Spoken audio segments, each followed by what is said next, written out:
Clicking live with the squeaky flow. TikTok, time to rock. Good Just go evening. live already. I'm We're sick already of live. waiting for this. TikTok, time to rock. AP, of course, signed on like 10 seconds ago. Yeah. Yes. Hey, people still talking about the grapes. What grapes? I think it was Black Angel sent me a clip of, there was a Saturday Night Live skit of one guy feeding another guy grapes, and it really had Ali Dawa and Smiles to Jenna vibes. You know what I mean? Oh, yeah. Yeah. Those guys like being graped. The grapers. Live grape on stream. Hey, what is this? Someone said Hakikiao has come out as a blatant anti-Semitism lately. Who's that? Is that Hakikachu or is that Manny Pacquiao? I think there's the Chinese philosopher Hakikaao. What's wrong with you? Yes, he does do that. He has been very openly anti-Semitic very much lately. He is becoming unhinged, and of course the environment is perfect for that. Who? Daniel Hakikachu? Yes, that's weird. The environment is perfect for that right now. Hey, so we've got I don't remember when it was. It was not too long ago, but we talked about Richard Dawkins saying that he's a cultural Christian, and then everyone thought that was some new thing, even though he's been saying that for about 1 million years. And but we went through his comments, very interesting. He said things like, you got Christian missionaries in Africa and Muslim missionaries in Africa, and I hope the Christians win. I hope they win that one because it will be better for everyone. So he was saying things like that. We're gonna recap with the short clip, and then we're gonna go through Muhammad Hijab's response. You know that Muhammad Hijab offered a powerful response. Oh, he did. Oh yeah, it started with Richard Dawkins is trying to stay relevant in the last moments of his life. Mm-hmm. But he's acting like that the entire time, and yes, maybe he only has days left. Who knows? He was saying something along those lines. And this is just. But what does he expect? I mean, this kind of stuff will appeal to his stupid audience, but it will not appeal to anybody else. Everybody else will just perceive this as a very scumbag-ish move. Yeah, it's I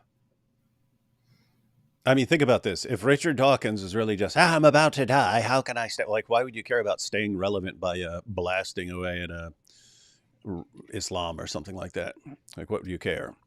What would you care? Why would he really care, Hijab? The point here is Richard Dawkins wasn't trying to stay relevant. He was in a little interview, and they asked him what he thought about the Ramadan lights and stuff like this, and he said what so many other old British people are thinking. So many other British people are thinking. So we're gonna go through the short video recap. Again, this was a longer video. We went through the long version whenever it was last week or whatever when we went through that clip. We're gonna go through the short version just for anyone who was not here last time and who doesn't know what we're talking about. And then we're gonna go through Muhammad Hijab's response. And depending on what kind of time we have, we'll look at some stuff.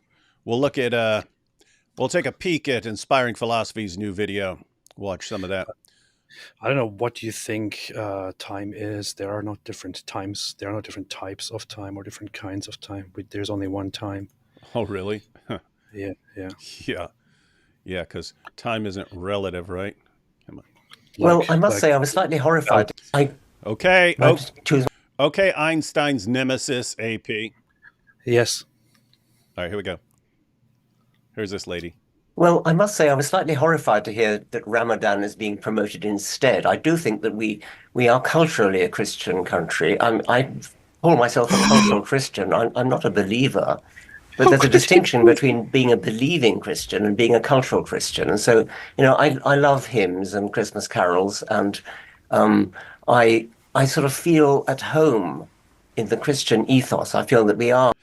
Feels at home in the Christian ethos. I do like how his examples of like a Christian nation are always like cathedrals and hymns. That's it. If we could just get that on atheism and still have cathedrals and have some songs, then I feel so betrayed by Richard Dawkins. He was my superhero. I thought I thought he was going to lead the whole world into atheism, but then he said these words, and they hit me so badly in my heart right here. this was the ultimate betrayal of all that the new atheists have stood for. I'm a cultural Christian, and I like cathedrals, by golly. I like those buildings. They're very nice. In fact, I remember when all of them were built. A Christian country in that sense. It's true that statistically the number of people who actually believe in Christianity is going down, and I'm happy with that. But I would not be happy if, for example, we lost all our cathedrals and our beautiful parish churches. Well, there is a dilemma right there. Yeah, you think? It's hilarious, right? It's like, I just read an article by someone. I'll probably make a short video about it because good little article. But he said, it's like Dawkins is saying he likes the fruits, but not the root. You know what I mean? He likes the fruit of the fruit tree, but not the roots. It's like, oh, I really like them apples. Look at these lovely apples. Let me burn this tree to the ground to make the apples come a little bit closer to me. And oh no, now everything's dying and I don't have the apples anymore. It's along those lines. Yeah. When fruit and root rhymes, he should be liking that. That's the point. I think. Fruit and the root. Yeah. I like the fruit, but not. I like the fruit, but I attack the root. And I'm confused as to why nothing is working out the way I thought it was. What a mystery.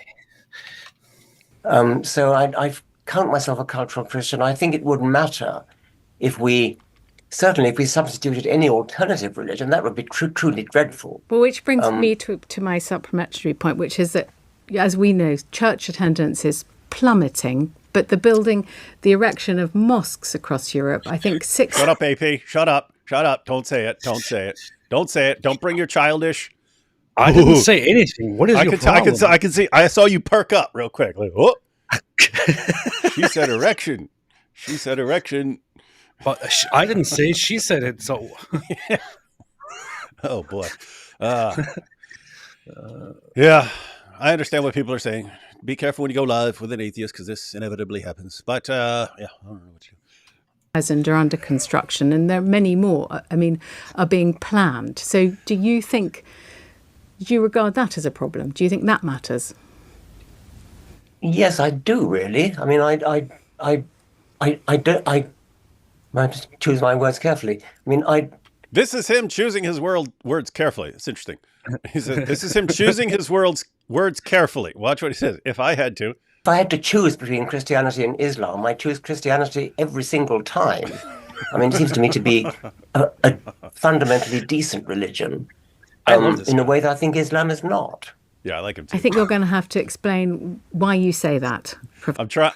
I'm really trying to understand whatever mental block some of these guys have in terms of they had it in their minds. Just start blasting away at religion, and then everyone's going to become more rational. And let's just keep blasting away at religion. Oh no, we're being taken over by Islam. What the heck is going on here? What's going on? We don't know, but let's just keep doing the same thing. Blasting away and just, we don't like religion. We need more atheism. We'll just keep doing that. And, there's even more Islam. What's going on here? No, you're misunderstanding it, though. It's like, especially with him, the issue is not that he thinks that the whole thing might have been a mistake. The whole move toward atheism might have been a mistake. He has always been very cautious about the rise of Islam in the face of the decline of Christianity, and he pointed that out over the decades in different ways.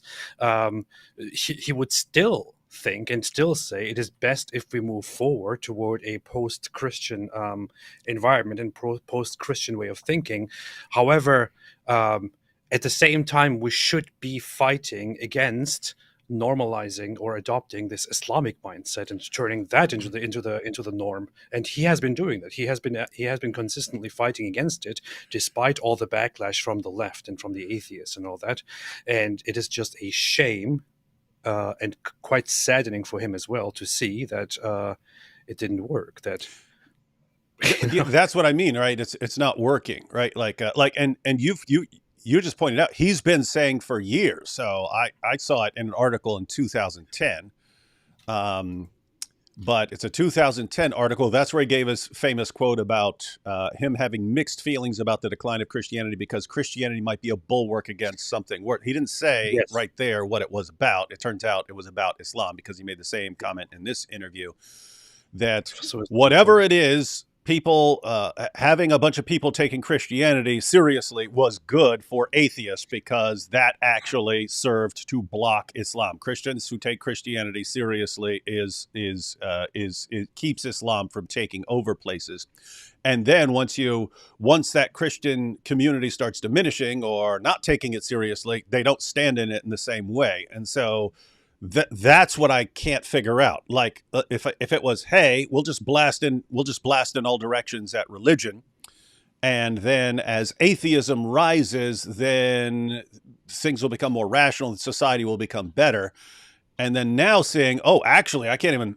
My goodness, London's entire cities are no longer the same anymore. They're all Islamic now, and I mean, a light switch should go on to stop.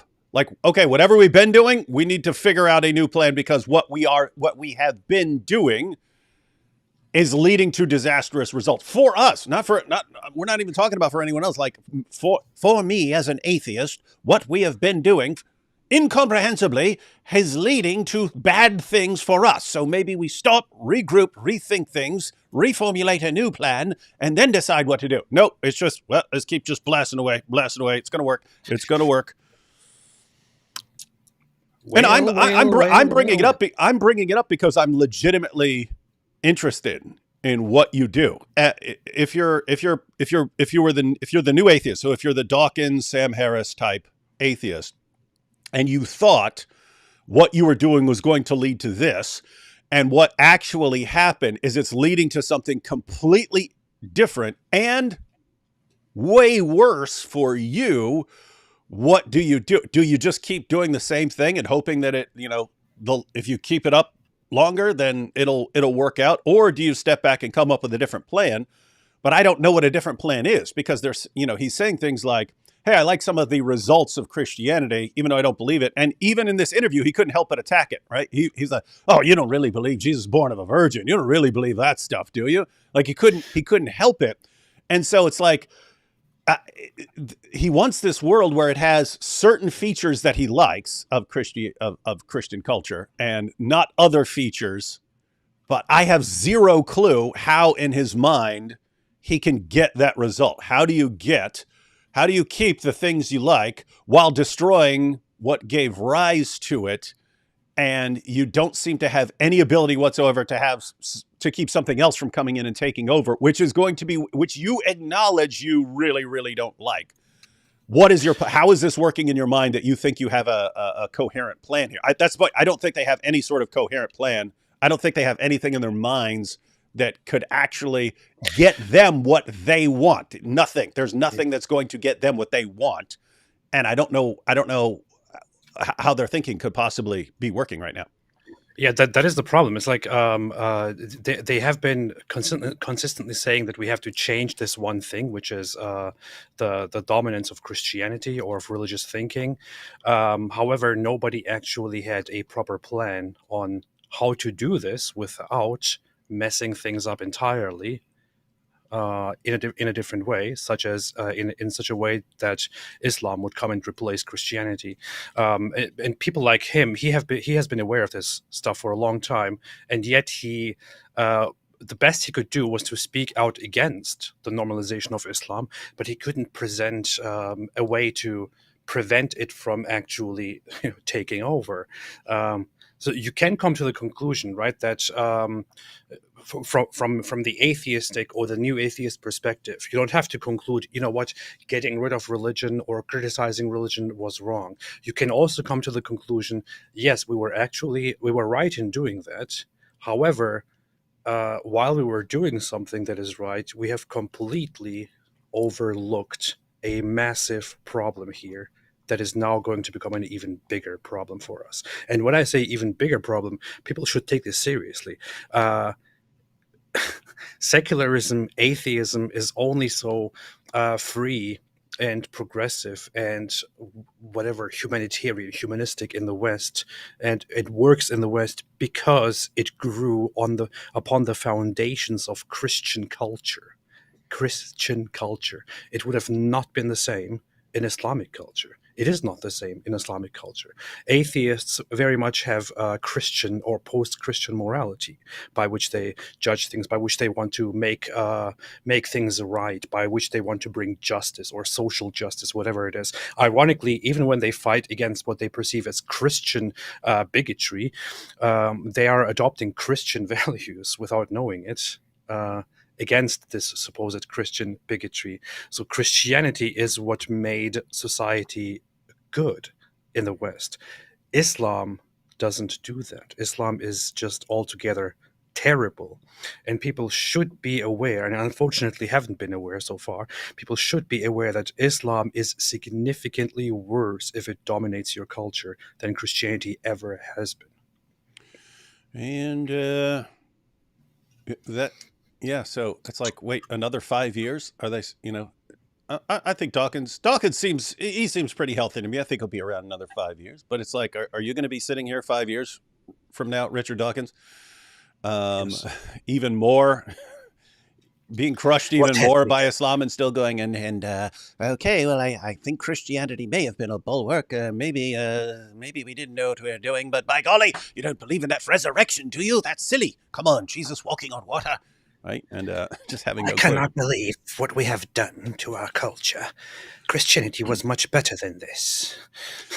Yeah. So anyway, the overarching issue that I see here is, from an atheistic perspective, it doesn't make a lot of sense to really care what people believe about an afterlife or something like that. Yeah. If it's not harming you in some way or harming society. So the sort of rallying cry of the new atheism was religion in general is harmful to the world and harmful to society and so on. And so apart from that, I mean, if someone's dying and say, hey, I'm going to believe it, I'm going to be with Jesus, or I'm going to go, get my virgins or something like this. Like, what would you care? What? No, you're just going to die and that's it. And then there's nothing. Like, what? Why would you want people to agree with you on that if they're perfectly happy and so on? And so the reason is, well, if it's actually bad for society and it's hurting the world and it's hurting progress and so on, then it makes sense to be against it.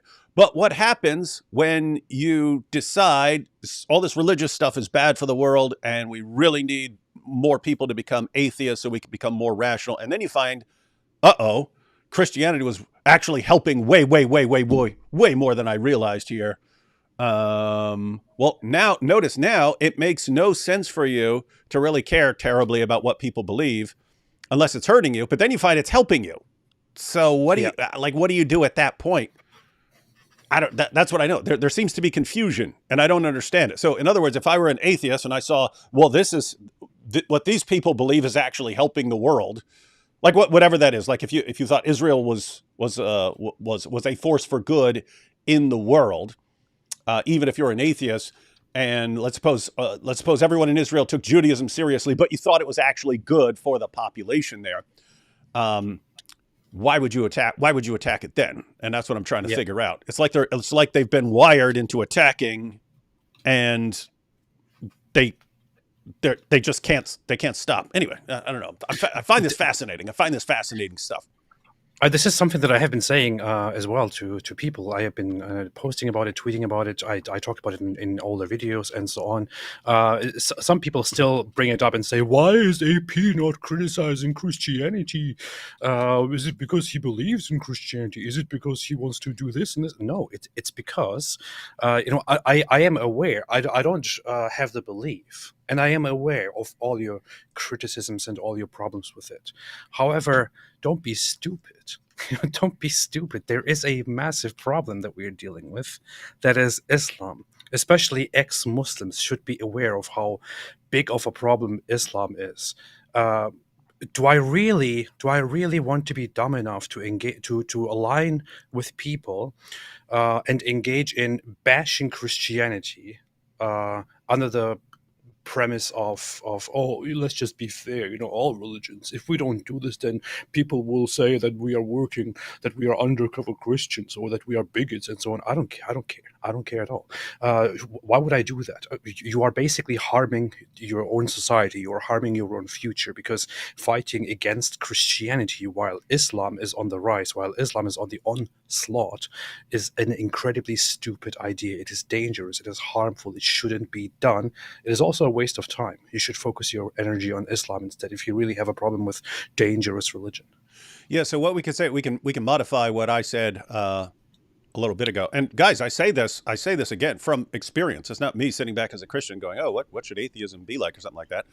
Before the rise of the new atheist, you did have more aggressive atheists, like the group American Atheists. Madeline Murray O'Hare said she wanted to be able to drive around and not see crosses or anything else like that in society. For the most part, atheists did not care a lot about what people believe, and most atheists thought, oh, okay, if religion helps you, then fine. What do I care? It's not affecting me. If that helps you somehow, if it adds some structure to you, fine. Don't care. Very little aggressiveness in terms of promoting it. If you ask an atheist, hey, why don't you believe in God? Then you could get into a conversation and so on. But they just weren't aggressive. And then the new atheist came along and started blasting away. But what we could say to modify it is, it doesn't make a lot of sense to be attacking someone's beliefs unless you're convinced that they're bad for society, which is what the new atheist concluded. Religion in general is bad for society. But how you should modify that is, whatever's clearly worst for society. If you want to go after something, go what is clearly really, really, really bad for society. Because now it's like they're saying, Christianity's pretty decent as far as religions go, and there are other religions that are pretty decent, and Hinduism, if you don't believe in that, well, that's pretty decent, but this Islam thing is really not decent at all. Okay, well, why wouldn't you just be focusing all your energies blasting that away? If the only reason to criticize this stuff is if it's bad for society, makes sense to go after whatever is worst for society. Yes. Alhamdulillah, exactly. And yet he could not finish the interview without blasting Christianity. That's what I find interesting. Anyway, we'll finish this short clip again, guys. There's a longer interview that you can check out. We've gone through previously, but I'll just get the overview. Mr. Dawkins, why is Islam fundamentally not decent like Christianity? Yes, I mean the way women are treated. I mean, Christianity is not great about that. It's had its problems with female vicars and female bishops and things. No female bishops in those cathedrals I like so much. But there's an active hostility to women, which is promoted, I think, by the holy books of Islam. I'm not talking about individual Muslims, who, of course, are quite different. But the doctrine.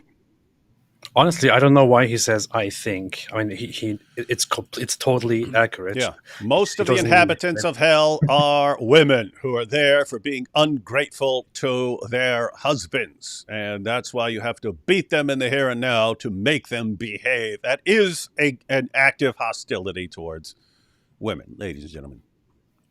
Of Islam, the Hadith and the Quran, it's fundamentally hostile to women, hostile to gays.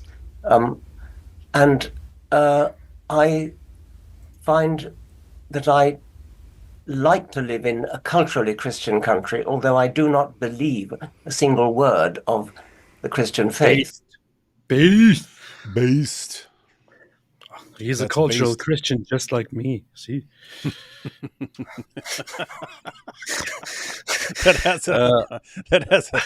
You should post a clip and wow, he's a cultural Christian just like me. It has a funny ring to it. Or make a T-shirt with a picture of Richard Dawkins on it and put "cultural Christian just like me." People would wear those, man. People would rock those. All right, so ladies and gentlemen, now we are going to watch Muhammad Hijab's response. We're going to look at Muhammad Hijab's response to that because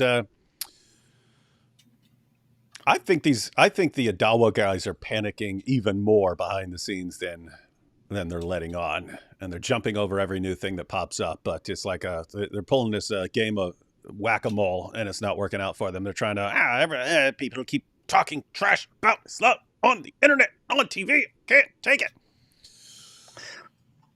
I don't know why you would say that. My prediction is that Ahmadinejad probably humiliated and destroyed Richard Dawkins. Humiliate him. I predict there will be some chest thumping. Someone tell Hijab he is paying taxes for a new F-35. He is.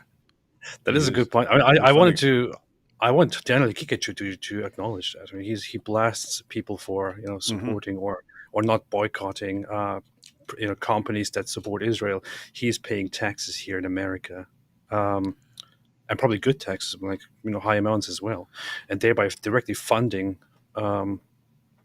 operations that he's totally against.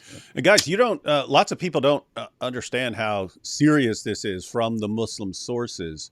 That as far as the justification for groups that attack Western targets and understand that they could be hitting Muslims as collateral damage, their reasoning is, well, it doesn't matter if they're living in the West and paying taxes to these governments, then they're actually funding the mischief that these nations are making in Muslim countries. In other words, so Muhammad said that the fighter, the one who actually goes out and fights, he gets the same reward as the person who funds the fighter. The person who funds the fighter is equally responsible as the person who actually goes out and does the fighting. So what's that mean? It means if you believe that Western nations are making mischief in Muslim lands, that's a death sentence. But who is actually responsible for the fighter who's fighting? Well, the people who are funding that. Well, who's that? That's the taxpayer, your people's tax dollars. So if you're a Muslim living in the UK or the United States or something, you're funding. You're equally responsible. According to Muhammad, you are equally responsible as the guy who goes out and is shooting people. And they're doing this, and that's part of the reasoning behind people who say, no, you have to live in a completely different country. You have to live. You can't live in the West and be paying taxes to these governments, or you're hellbound as well. And so anyway, but they do it because it's just too darn good living in these Christian countries. That's what's funny, right? You got Richard Dawkins. I'd prefer living in a Christian country than a Muslim country. And then Hijab, hey, what's wrong with you? What's wrong with you? Even though, me too, and Ali Dawa, and all our wives, of course we prefer it. How dare you say it? How dare you? We also feel the same way. Let's see. Muslims make the UK better. I get a comedy show every week in Speaker's Corner. That is a good point. Free comedy show. Jesse says, here's $5 to help get Rebecca a better microphone. Yes. Tell Rebecca to pick out a microphone. We'll cover it for her. We'll do that. Slippery Zabiba. Slippery Zabiba. Abus, you will pay for the 3 ignored. I guess it's super chats. I thought that was German for a second. I thought that was like Sprach. Super chats. You will pay. Oh, you will pay for the 3 ignored super chats yesterday. Yes, you will. Shame on you. No, I won't. Jack said, please give shout out for Middle East Witness Roja. Been on with Rebecca, fellow Christian who needs support. Love you guys. So that is Middle East Witness Roja, who's been on with Rebecca. Huh, interesting. I need to check it out. 2 a.m. Monday morning, but you guys are worth it. Yes, we are. We're that good. Mo was pushing the Sydney terrorist. Was Jewish on X. I still don't know anything about that. I just know there was a terrorist attack. I don't know who was behind it. So there was an attack. It was the police are actually not calling it a terrorist attack anymore because it was apparently I don't know what I forgot what the guy's name was, some Gauchi something, but he is apparently a mentally ill guy who has been known to the police for quite a while, who has been living on his own and has been like engaged in very strange, very odd behavior, and one day just went out there with a knife and started primarily attacking women. Which they are. It was a knife attack. Yeah. And the thing is, so at first, as soon as it happened, of course, everyone started speculating about who the guy is and what his motives are, and people started saying it's an Islamic terrorist. However, certain people on Twitter started spreading the conspiracy theory that it's that the guy is an Israeli Jew named Benjamin Cohen. Why'd they always go with that name? It's so easy, of course, like the easiest name to come up with, Benjamin Cohen. And they started spreading it, and Syrian Girl and some other guy, some Aussie something, were on the forefront of spreading that conspiracy theory. Jackson Hinkle, Jake Shields, Mohammed Hijab, Daniel Kikichu, they all engaged in sharing this. And then the police came out the next day and actually announced who it was. And the funny thing is they also found somebody on LinkedIn named Benjamin Cohen who kind of looks similar. And they said, this is the guy. And the guy is still alive. And people started harassing him and sending him messages and death threats and things like that. When the guy who stabbed those people at the mall is already dead. He was killed on the spot by a police officer. Anyway, so it's been a giant mess, but the authorities are not treating it as a terrorist attack at the moment anymore. Interesting. Yeah, guys. So the one of the key features of an actual terrorist attack would be some sort of political or religious agenda. Yeah. You're doing it to spread a message. If you just go out and kill a bunch of people, it's just mass murder. If your goal is to just kill people, but you're not trying to convey any message, that's why they wouldn't call that terror. They would call that just mass murder or something like that. And if you're insane, then they're going to put that in a different category too. And just when the world was holding its breath to see whether Dawkins would be the hidden 12th scientist come to abolish ignorance and unite the world under reason. the 12th hidden scientist. Funny. Let's see. Yeah. Jesus can't be the son of God because he didn't want to slaughter the Jews.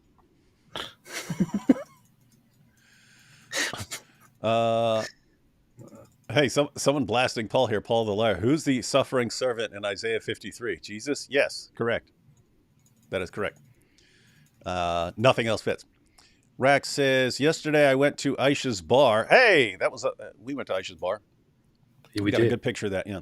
Yesterday I went to Aisha's bar on my flying carpet to buy me some camel urine lemonade and almost cut my aorta piece.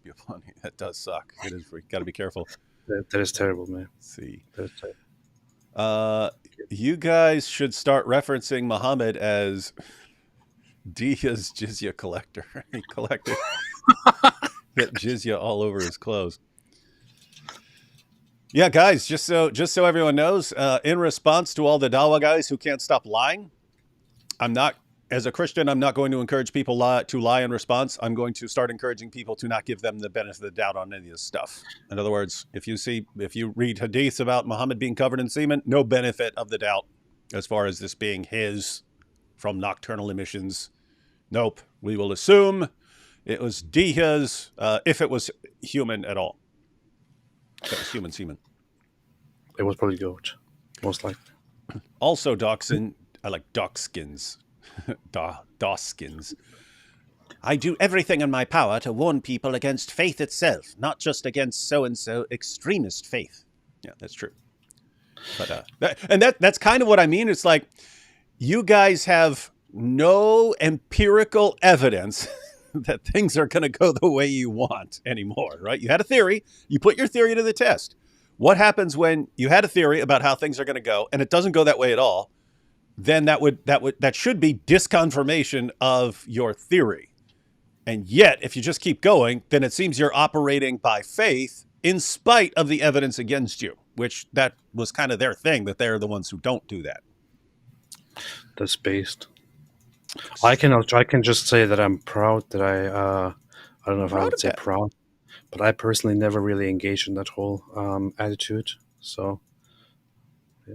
See, I was right. You see? Hallelujah, hallelujah, hallelujah, hallelujah, hallelujah.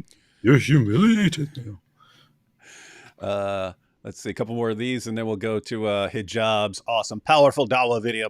David, this is out of topic, but where is Saitama in the background? I missed this guy. Well, I don't think Saitama was ever on this shelf. That was the other. Oh, if you mean in my regular videos, yeah, I can put him back. I missed a guy. Also, S3 is coming. Oh, season 3 is coming out soon with very high promises with animation quality. Expect biblical references for the final boss in One Punch Man. Cool. based. Yeah, that'd be good because yes, season 2 was definitely a step down from season 1. Season 1 was one of the best seasons of any show ever. Yeah, I didn't like season 2 either. I haven't watched a single one of them. I have no idea what that is. That's why you're a loser. You would love the show. You would love the show. Maybe. You normally we have some slight differences in musical taste, but as far as TV shows, we tend to like the same thing. And One Punch Man was awesome. So and I'm a guy, I don't like the animes or anything like that. I've never got into them, but that show is just awesome. Why no more weekly jihad reports with Robert? Oh, we're still doing it. It's just Robert travels a lot because he speaks, especially when he's got new books out and stuff like that. He does lots of traveling, lots of speaking, and so yeah, he's been traveling every week for the past couple of weeks. So once he's back at home on a Wednesday, we'll be covering stuff. Is Pamela Geller still active? Unheard from in ages. Yeah, as far as I know. I haven't heard of her in quite a while. I've been working a lot lately. Thank you for the information, education, entertainment, both of you, and IP. Yeah, IP's all right. Marilyn Murphy. So he wants the Christian fallout without dropping the Christ bomb. Very rational. Not. He's beginning to sound like a false prophet. I'm going to actually bring something up before we get to the end of this. I'll probably make a separate video on it because I think it's an important point. But there's a parable I think does a good job at summing things up here. Oh, here's one for you. Did you guys see the clip of Bassem Youssef on PBD podcast implying that the only reasons that Muslim countries are crap holes is because America's intervention? Were you familiar with that? I didn't know he was on there. I saw that he was on there. I didn't see that aspect. I would have to look into that. That would be an interesting thing to react to. Because is that why you tweeted about him earlier? You said he's like the best. He's like the kind of the best one or something like that. And even he. Yeah, I tweeted that he is the best that the pro-Palestine people have to offer, and he's insufferably bad. I tweeted that because when he was holding up the charts and going, "Oh, this is a good month. This is a good ratio for Ben Shapiro." I don't know. You could be saying something. You could be saying something I completely disagree with. As long as you're funny, and not boring. Just don't bore me. That's the thing. I usually appreciate that kind of humor and dark humor, but with that guy, I don't know. It just annoys me so much. I can't listen to that for more than a second. But he was on trigonometry. We might want to cover this. Argue with him. That's what you posted. Terrible. Yeah. That's why I made that reference earlier. So he was on PBD too. We might need to. I don't know. We might need to check some of that out and go through it. Yeah, it's entertaining. We could pull up some clips from both those shows and see. AP, you need to apologize for using your brain and recognizing the real threat Islam poses. I'm offended. Be a good human and turn your brain off. I'm sorry. Here from Ryan Gosling. AP Gosling. AP will destroy Dawkins in a debate, inshallah. I wouldn't want to. I wouldn't want to do that. Goat Hub. No. Why everyone chooses the goat? Oh, that's a reference to the title. I says why everyone chooses Christian nations. No, everyone chooses the goat and the cow. I would choose the goat. Beatrice says, atheist, I want a society. Oh, this is from atheist. Atheist, I want a society that treats human as the image of God without God. That's pretty decent summary. And so, yeah, it's like, guys, keep in mind, you could have a society that just has whatever features you like without the belief. It's theoretically possible. That's why it works in their heads. Just practically speaking, it just doesn't work like that. And they're kind of finding that out. So the question is like, what kind of plan do you come up with next? Because you need to figure this stuff out. I mean, like you're massively affecting entire civilizations. You should be pretty careful and have some clue of what you're doing, is what I'm saying. If you're just, hey, this makes sense in our heads, let's go do it, and you like destroy Western civilization. Well, you don't want to be responsible for that, do you? You don't want to be. Anyway, I don't know. I would want to be responsible for it. That'd be cool. It'd be based. I want destruction. By the Quran's logic, words of a rabbi in the Talmud equal words of Allah. Counts as deifying. Also means Muslims whining on the Talmud are apostates. It also means, Muslims worship the rabbis. Mm-hmm, they do. That's true. Muslim X is plus Islamophobic, more Islamophobic than this stream after yesterday's fiasco. Everyone accusing each other of apostasy, terrorism, and Mossad. Even Mojab is now MI6. Oh, it's so funny. People are fighting. Muslims are fighting because of the Iran attack, because it was such a disastrously bad attack, or an attempted attack. It had like a less than 1% success rate at hitting its targets. Iran supposedly unleash its wrath to punish Israel, and 99% of the missiles and drones were intercepted or stopped or never reached their target. The one thing that caused harm to a person injured a 7-year-old Arab Bedouin girl in Israel, and the only projectile, the only missile that actually landed at a military base only caused minor structural damage. That's it. And now people are like, what is this? What is happening? Why is Iran just playing with us? Is Iran just like in on the whole issue?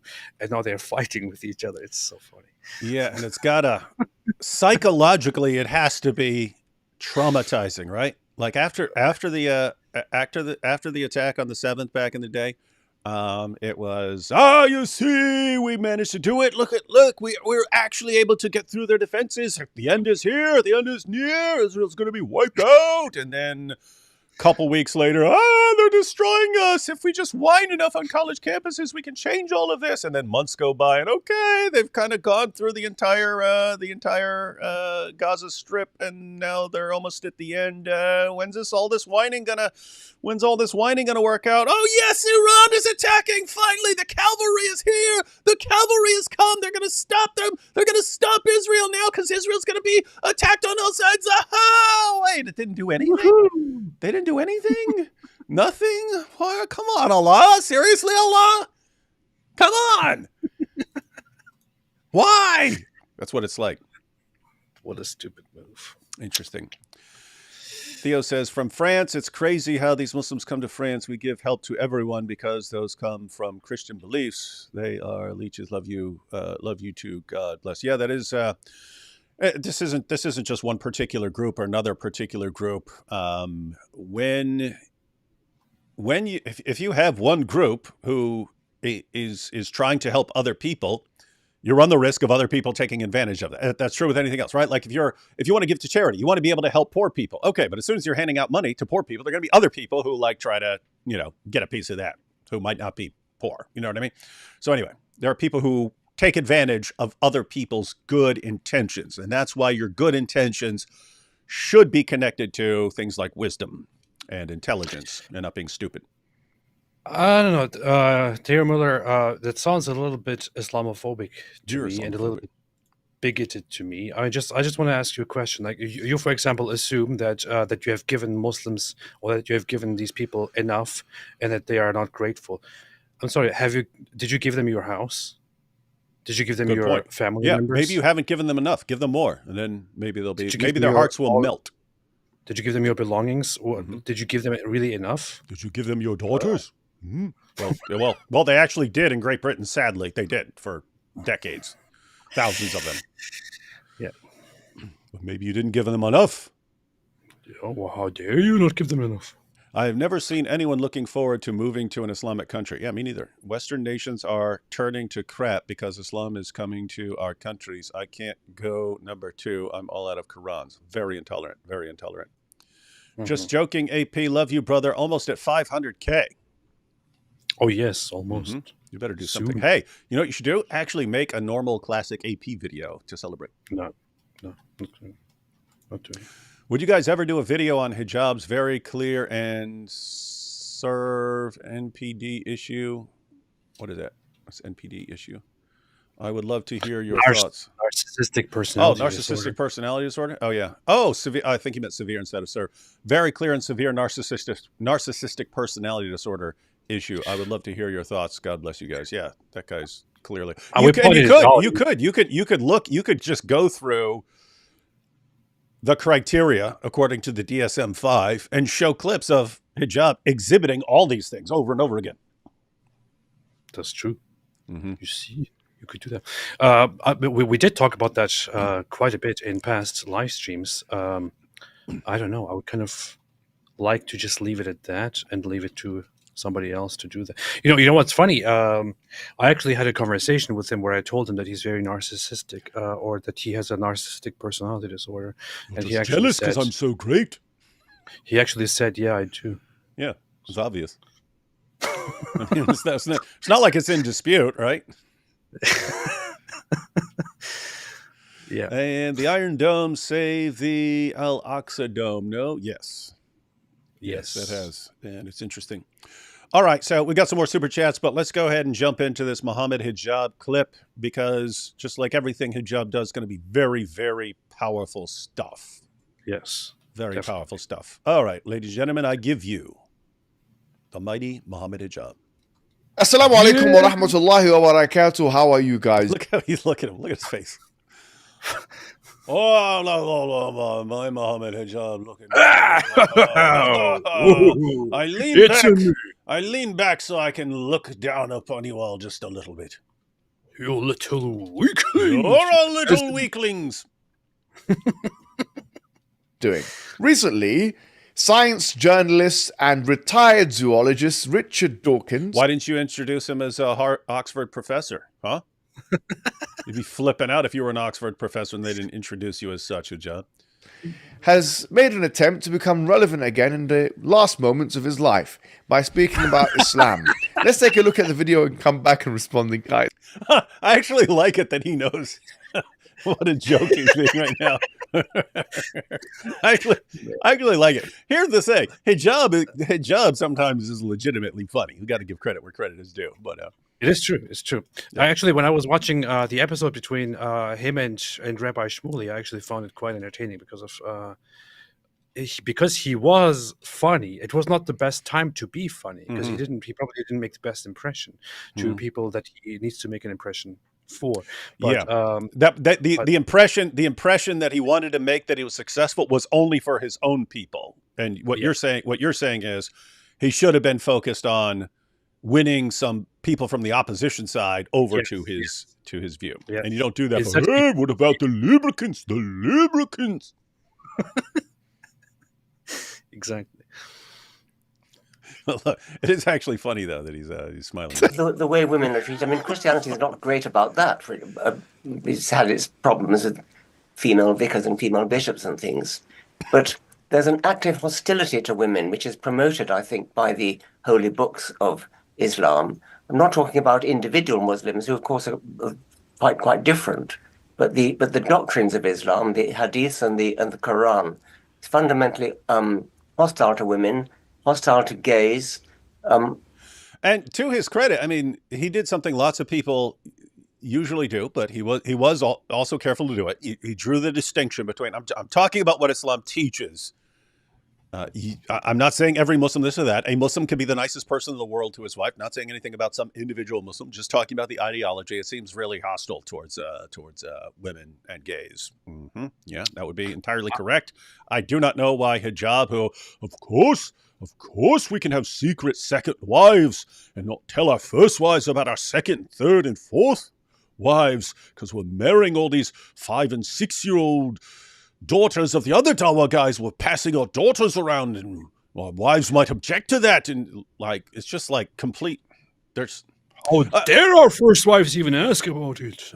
Even when they're saying things, we've talked about this in the past. Even when they're saying things like, "Hey," as soon as they're. And it's just crazy because, again, this is better than what the sources actually say. The source, you do not have to wait for puberty or anything else, according to the Quran or the Hadith. You don't have to wait for any of that. What you are waiting for, even according to your scholars, is for a situation where you're not going to permanently damage the girl because she's too tiny and fragile that you're going to squish her or something like that, or that you're going to rip her open and stuff. Those are the only things you're looking for. So that's what you find from the actual sources.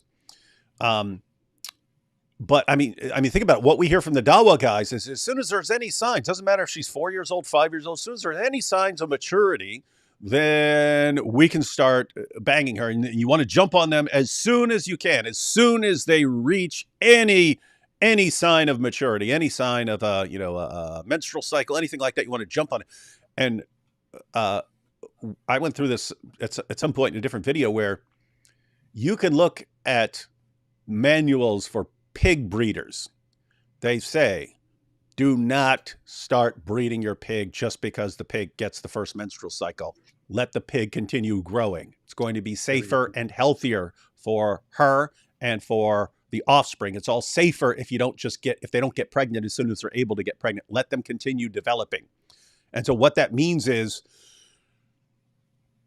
pig farmers treat pigs better than the Dawa guys advocate treating their wives. Beast. And like, how would you think that there's anything controversial about what Dawkins is saying? Hey, I don't like how women are treated by this ideology. And I find that I like to live in a culturally Christian country, although I do not believe a single word of the Christian faith. Let's really assess what this man is saying. I mean, this point here is Muhammad Hijab should literally agree with this entirely. Because Yeah. Muhammad Hijab also, as you pointed out, prefers to live in a culturally Christian country without believing in it. Mm-hmm. So they're basically the same. And it is. Here's the amazing part, because everything we said about it not making sense for atheists, it doesn't make sense for atheists to really be blasting away at something unless there's a really good reason. It's actually harmful to them. And so what happens if you find out, oh, actually, this is actually good for me? But you could say the same thing about hijab. Listen to these guys. They clearly and indisputably, all like Richard Dawkins, want to live in countries that have been massively influenced by Christianity. The things that the Muslims complain about are usually, as far as like society is concerned, are usually people not following Christianity. And yet, in the exact same way the Dawkins do it, they can't stop blasting away at Christianity. Right? The Muslims every day, we can't stand the way things are going in society. Oh, look at all this! Look at all this immorality. Let's keep blasting away at Christianity. The West needs Islam because Christianity is not good enough. That's why I came here to the West. You gotta love these guys. I do like it's cool that he actually played the clip of Dawkins and that he's enjoying himself here. But let's see what he's got. Because he's made a few assertions, hasn't he? And this is typical of Richard Dawkins, to make assertions and not back them with evidence. He mentioned the Quran, he mentioned the Sunnah, he mentioned... Hey, Jad, would you like us to go through your sources and show you exactly what he's talking about? Isn't that funny, though? He's in this short little interview, this short little clip, and, well, I don't like the impact it has. But you haven't given all your sources for things. Where is your evidence? Where's your proof? And they never have this requirement for themselves. Keep in mind, guys, this is the same guy who can't even read, who can't even understand the title of a source that he cites to defend something, when he gave his famous 100-to-1 ratio on Piers Morgan. If you're new here, Hijab claimed in his discussion with Rabbi Shmuley on Piers Morgan that Israel has a 100-to-1 civilian to combatant casualty rate. In other words, they're killing 100 times as many civilians as they are combatants. He gave the source. What happened? People looked up the source afterward, but he got away with it. He got away with it during the discussion. We looked it up afterwards, and it was just referring to commanders. It was saying that they've only killed a certain number of Hamas commanders. They weren't talking about combatants in general. And when you actually do the math appropriately and not just lie about it like Hijab, Israel is being extremely careful. They are being extremely careful. And so it's just amazing. He didn't bring the source. Well, I mean, as far as if Richard Dawkins were to imitate Muhammad Hijab, he could just completely make things up. He could just make things up and that have zero connection to anything else. You know what's amazing? You know what's absolutely amazing? If Richard Dawkins were to do that, just make up something and say, "Oh yes, that's in volume 4 of Sahih al-Bukhari," and it's not there, and he made it up.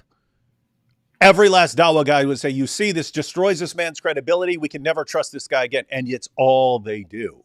It's all they do. They make stuff up. They say it's in a source. It's not there in the source. It's a lie. They just make it up.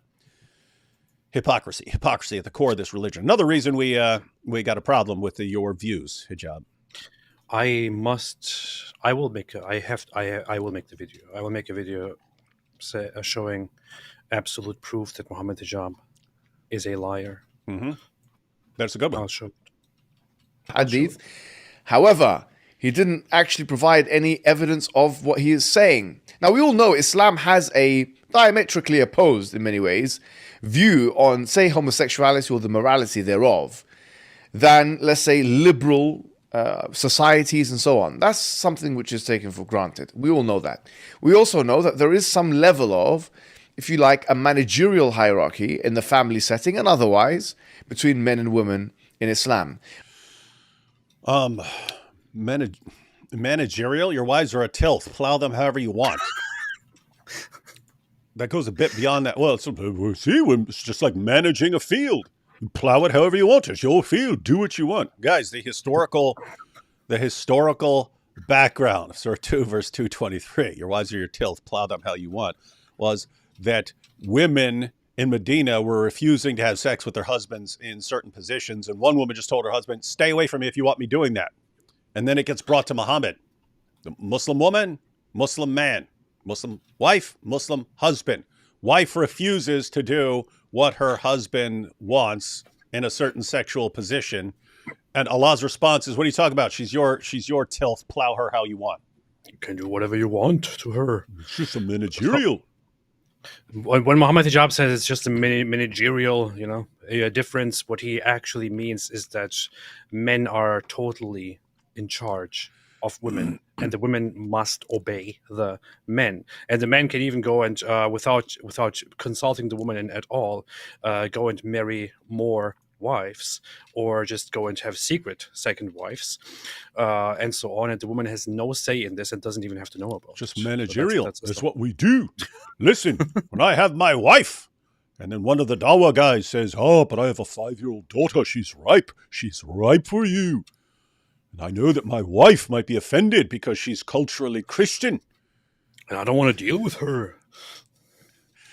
I just keep it secret. Yeah. That's what I mean. Like, he kind of downplays where the actual disagreements lie. Severely downplays it. Here's Moo Joe. Technically, every Muslim that lives in a Western country lives as cultural Christianity. All the Muslims living in Western countries live there by choice. Every freedom they have is thanks to Christianity. Yeah. Seriously, does hijab want to live in Afghanistan? No. Does Ali Dawah? No. Do they want to live in any country that would actually enforce Sharia? They can say it. No. They can say, oh, we look forward to it when we're going to get you, Apostate Prophet. Yeah, and we're proud of that. We'll be eating popcorn. They like to talk like that. But guess what? There are countries where you could go live like that. And they do not want to live there. They understand. It's very similar in that they want a society that has only the features that they like. So there are clearly features of Sharia that they like critics would be silenced by public executions. Ex-Muslims would be silenced by public executions. They like those features, but they don't like all these other things. And they don't know how to get just the things they like. Just like Dawkins can't get a society where it just has the things he likes and doesn't has the things that he doesn't like. But they're all the same. And so they all choose to just live in, a Christian country and hope hope it leads to something where it's just what they want. And it's not going to, because it's going to happen soon. Yeah. It will. Yeah. Except one variable, scientist had equation balanced. I don't know what this was in reference to. Except one variable, scientist and equation balanced. It's probably in reference to nothing at all. That's what often happens here. I do. Muslims ignore the fact that by 2050, Christianity will still be the largest religion and will eventually reach nearly 3 billion. Christianity is leaving the West and moving to Asia, Africa, and South America. That is true. And as it's shrinking in the West, it's booming in other places in the world. So it'll be interesting to see how things work out. It's going to be funny when it gets to a situation where Dawkins and all these other guys have to move to South America or Africa and so on to get their Christian nation that they want and not be completely dominated by Islam. Oh, it's not true. You will see by the year 5000, Islam will be dominant. Powerful. First super chat ever. I enjoy y'all too. Yes, we do Welcome. good stuff. Welcome. Yes, welcome. Thank you. Well, Some thank people choose Jewish states. Shalom. you. Alhamdulillah. I said that to AP multiple times when we were in Israel. It's like, this would be a cool place to live. Yeah. The old city of Jerusalem would be a super cool place to live, even Muslim majority. Super cool place. I know. I thought about it later on, and I thought, I'm not really sure about that. Oh, It's yeah. probably good to visit. No, you'd have to. Yeah, we'd have to. People would eventually recognize us and stuff and find out where we're at. So it wouldn't last. But I mean, I don't know. I thought it would be, and it wouldn't be a place where I want like all my kids. If it was just me by myself or something like that, I would love living in that area and just being it. That's where you wake up and. Yeah. Yes. Oh, here you go, AP. Tucker exposed Jews killing Palestinian Christians. Tucker did it. You heard it. It's not happening. It's not happening. No, true? it's not happening. I'm just sick of talking about it every single time and refuting these idiotic attempts. And this is the problem with people like Tucker Carlson. On the one hand, you just want to let it go and say, the guy is a complete scumbag at this point, grifter at this point. But on the other hand, the guy is having an impact, and people like this are taking Tucker Carlson actually seriously at this point as a credible authority, as a credible source of information, and that's the problem. And he is not a credible source of information. Candace Owens and Tucker Carlson have joined this a very similar strain of just I don't know what it is, grifters. Maybe they're being paid by certain forces to push an anti-West or anti-America narrative. However, Tucker Carlson here, in this case, for example, in order to supposedly show how Israel treats Christians, he went to a pretty radical guy, right? A guy who thinks that Israel should not exist. A guy who thought the Palestinians were super based for the October 7th massacre. Yeah. He went to the one radical anti-Israeli and anti-Semitic pastor in Bethlehem, in the Palestinian territory, instead of talking to actual to well-known Christians represented everywhere throughout Israel, and then he presented this whole idea of Israel is oppressing and killing Christians. Bethlehem has been, you can read on it, in Christianity has been in decline in Bethlehem under Muslim rule. When Jews were in charge for a brief time, it was actually going up. When Muslims took over again, when the Palestinian Authority took charge, it started going down again, and it is disappearing. It was at some point 80% of the population. Now it's 20% of the population. In Israel, Christians are extremely happy. 84% say they are satisfied with life, and so on. Christianity is growing. It's the only country in the Middle East where Christianity is doing well, and so on. Don't trust people like Tucker Carlson. Yeah, and think, if you actually wanted to do something serious and be accurate, and you weren't just trying to blast Israel, what would you do? You'd go interview multiple people, get a number of different views. And you can include the critical commentary and so on, but you also include the people who say, "What are you talking about, man? It's awesome here, and I would much rather live here than like in Saudi Arabia or Pakistan or something like that." But you don't. You zero in on the one guy who's going to give the most radically anti-Israel viewpoint and then go with that. Okay, you could do that. I don't trust you when you do that. And so thank you for giving us the opportunity to blast away at Tucker there, Marquis Dena. Yes. Why do the Mohammedans prefer to live in Christian nations? Because Mohammedanism is the dominant religion of the third world nations. Mm-hmm. When do you decide to do... By the way, very, very brief, that's a good point, by the way.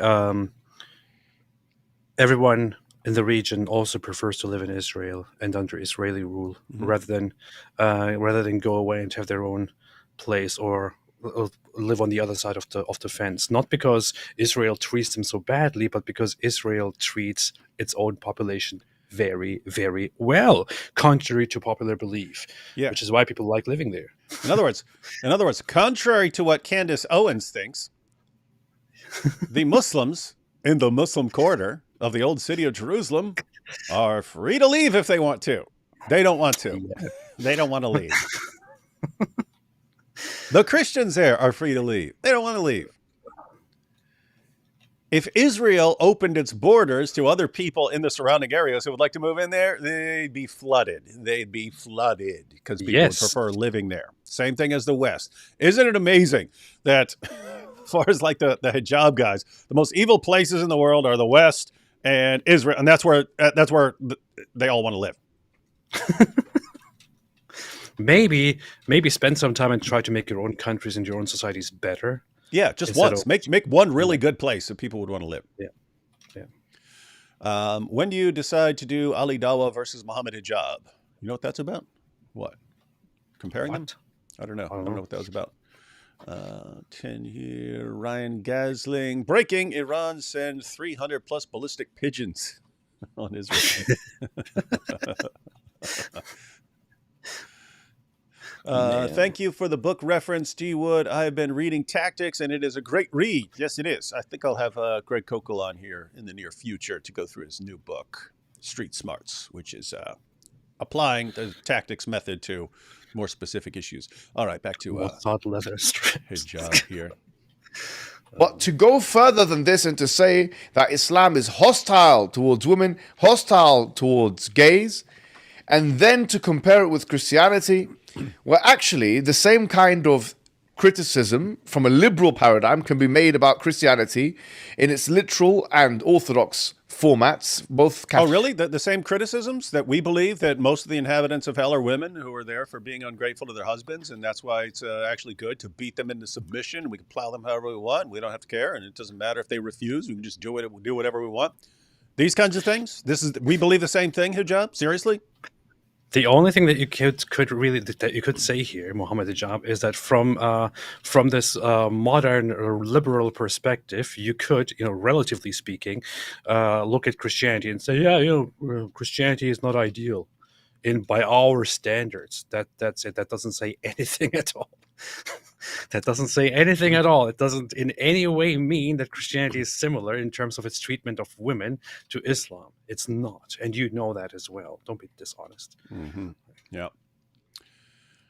Catholicism and Protestantism and Judaism, in fact, regarding the two very issues that he mentioned from a liberal and feministic paradigm. So one could say that on a liberal, atheist, secular analysis, for example, the verse in Timothy which talks about the man being the head of the household, or that man shall not lie with other man, and the destruction of Sodom and Gomorrah. Those are things that you'll find in the Bible. So to compare Islam... Wow, man.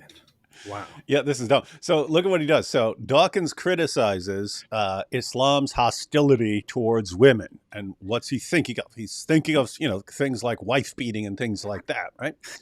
And then hijab pretends that Dawkins is just objecting to a man's sort of managerial role in the family and so on. That's what he's objecting to. But that would be true of other beliefs. So why aren't you attacking them? That's not the main thing he was complaining about, hijab. And that's what AP was saying. If that's your concern, yes, you can point out. If you're just thinking in terms of that, hey, this is not like my ideal from a Western secular perspective, you can say, that's not what the way that Christian family is running it. So that's not my ideal. That's not what Dawkins was concerned about. So he pretends that Dawkins is talking about one thing, and then but Christianity has the same thing, and you had Sodom and Gomorrah. That was like you had the whole town had become like an Islamic rape gang. That's what had happened, right? The entire town. It's not. Oh my goodness. You know what he's actually doing there when he brings that as an example, Sodom and Gomorrah. He is just thinking about it from a totally Islamic perspective here. And just thinking of it as the story of the people of Lut and the people of Lut, the prophet Lut. Because that's a prophet. He's not a prophet, ladies and gentlemen. Because that's the perspective that you have in Islam. It's all just very, very simple. Oh, those people, what were they doing? Well, they were, men were making love to each other. Therefore, Allah destroyed them all. That's it. It's Muhammad Hijab should know that the narratives are not that simple in the Bible. However, he just treats it that way. Yeah, and think about what he just did here, because rhetorically, it's a brilliant move. Dawkins didn't go into a lot of detail of what he's talking about. He just said, "Hey, I have a problem with the way Islam treats women." Hijab makes his response, which his followers are going to watch, but other people are going to watch as well. So there are people who don't know exactly what Dawkins was complaining about, who are then going to watch him, and he's just complaining about the man's managerial role in relationships, and so why would he have a problem with Islam above these other religions? If that's his complaint, that's not his complaint, but it's brilliant. Everything is deceptive with the Dawa guys. Everything involves deception. Always. Show me when it doesn't. He even played the video where Richard Dawkins explicitly says, of course, Christianity also has its problems with, with women and their role in the church and the bishops and all that. So he himself brought it up. So if you want to talk about the whole managerial thing, Richard Dawkins is the one himself in the clip that you just played, pointing out that, of course, in Christianity there are minor issues. However, it's not the same. But of course, let's completely ignore that. Mm-hmm. And so, guys, I don't know. When does Hijab respond to something and he's actually honest? What he's doing right now is called straw man. He's attacking a straw man. He's saying, this is my opponent's position. Now let me attack that. And it's not what his opponent was saying. Atheist guy said, "Let's do communism." 100 years later, 100 million killed. Arab guy said, said everyone do Islam. 1400 years later, 270 million killed. Do the math. I choose the lamb. Alhamdulillah. Theo says that's true. Forgot to pay my jizya. Mm-hmm. Powerful words. Do you ever think that if you were more Christian, you would less gay? Oh, AP. Do you ever think that if you were more Christian, you would be less gay? I haven't thought about it so far. This is the first time that I am thinking about it, and no. I got a request. The goat. Let's hear it scream. This one's for you, Jax. This is the Quran eating goat with real bits of Quran. It was the perfect goat. It was the perfect goat. Dawkins has blind faith in reason. Faith is faith. He just calls his God by a different name. His God is a lowercase g, the pagan idolater, a hater who actually thinks himself morally superior to his own creator. The unbelievable arrogance. We're going to see a little bit about that here in a little bit. Let's see about that. How about that? And Christianity, and then to use those liberal talking points as they are. Liberal talking points with small l against them is actually a weak argument, to say the least. And Richard Dawkins is a coward because he has not been able to argue his position as a zoologist, because that's what he is. Why? He hasn't been able to argue his position as a zoologist. He's a coward. What? To be fair, I will go ahead and grant Dawkins hasn't been the most courageous, because for years people wanted him to have just nice formal debates with William Lane Craig and certain other people, and he generally doesn't want to do it and he doesn't have to. You could acknowledge, hey, this guy would run circles around me in debate, and I'm not going to do it. But he would make excuses and so on. So you could say things like that. But hijab, come on, everyone's been challenging hijab, and he always comes up with excuses. Yes. He was just challenged to face multiple people, Jay Dyer and Sam Shimon. He made excuses for every last one of them. So what's he doing here? Probably running his mouth because he knows Richard Dawkins isn't gonna debate him, but just chest thumping to make it sound like he's the one who's ready here. He even made excuses after agreeing to debate me. Imagine that. Even me. And then once he backed down, then he showed up when you were on someone else's live stream. And then, ha! Got you. Yes. You weren't expecting me. Yes. Wow. And it's just the idea of him calling other people cowards. It's hilarious. A zoologist talking about religion anyway. Why is he talking about If you're a zoologist, you can't talk about religion. Everyone knows I'm the only one that's allowed to talk about religion. theology? Why is he talking about philosophy? Why is he talking about those things in the first place? But let's say he does want to engage in those discussions. Instead of being... Mohammed Hijab, your friend Ali Dawa is an Uber driver. Why does he talk about religion?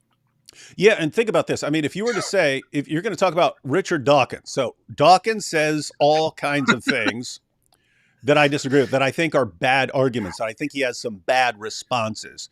He's said things that are silly, like I think it was in the God Delusion, where he said, even scholars seriously doubt whether Jesus even existed, and the only guy he could point to, if you went to the references, the only person he links to is, the only reference he includes is G.A. Wells, who was a German, who was a professor of German language. So he couldn't find any actual historical Jesus scholars.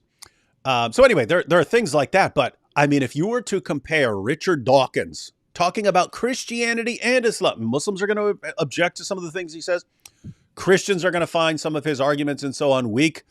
Compared to someone like Ali Dawa, this guy's compared to Ali Dawa, Richard Dawkins is like the greatest scholar of religions who's ever walked the planet.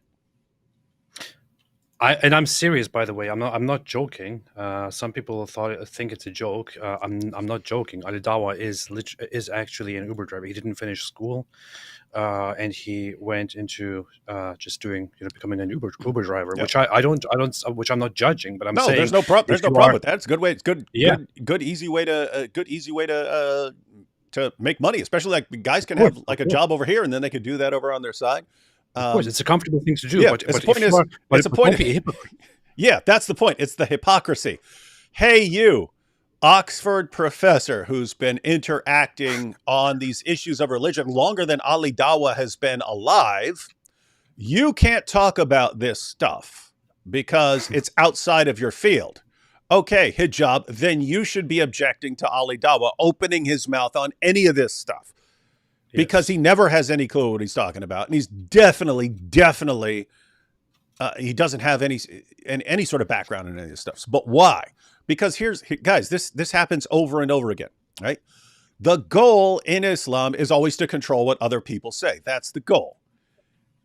In Muslim countries, you could do this either through the law or just through mobs and so on. In the West, you have to do it by other means. And it's always something like this.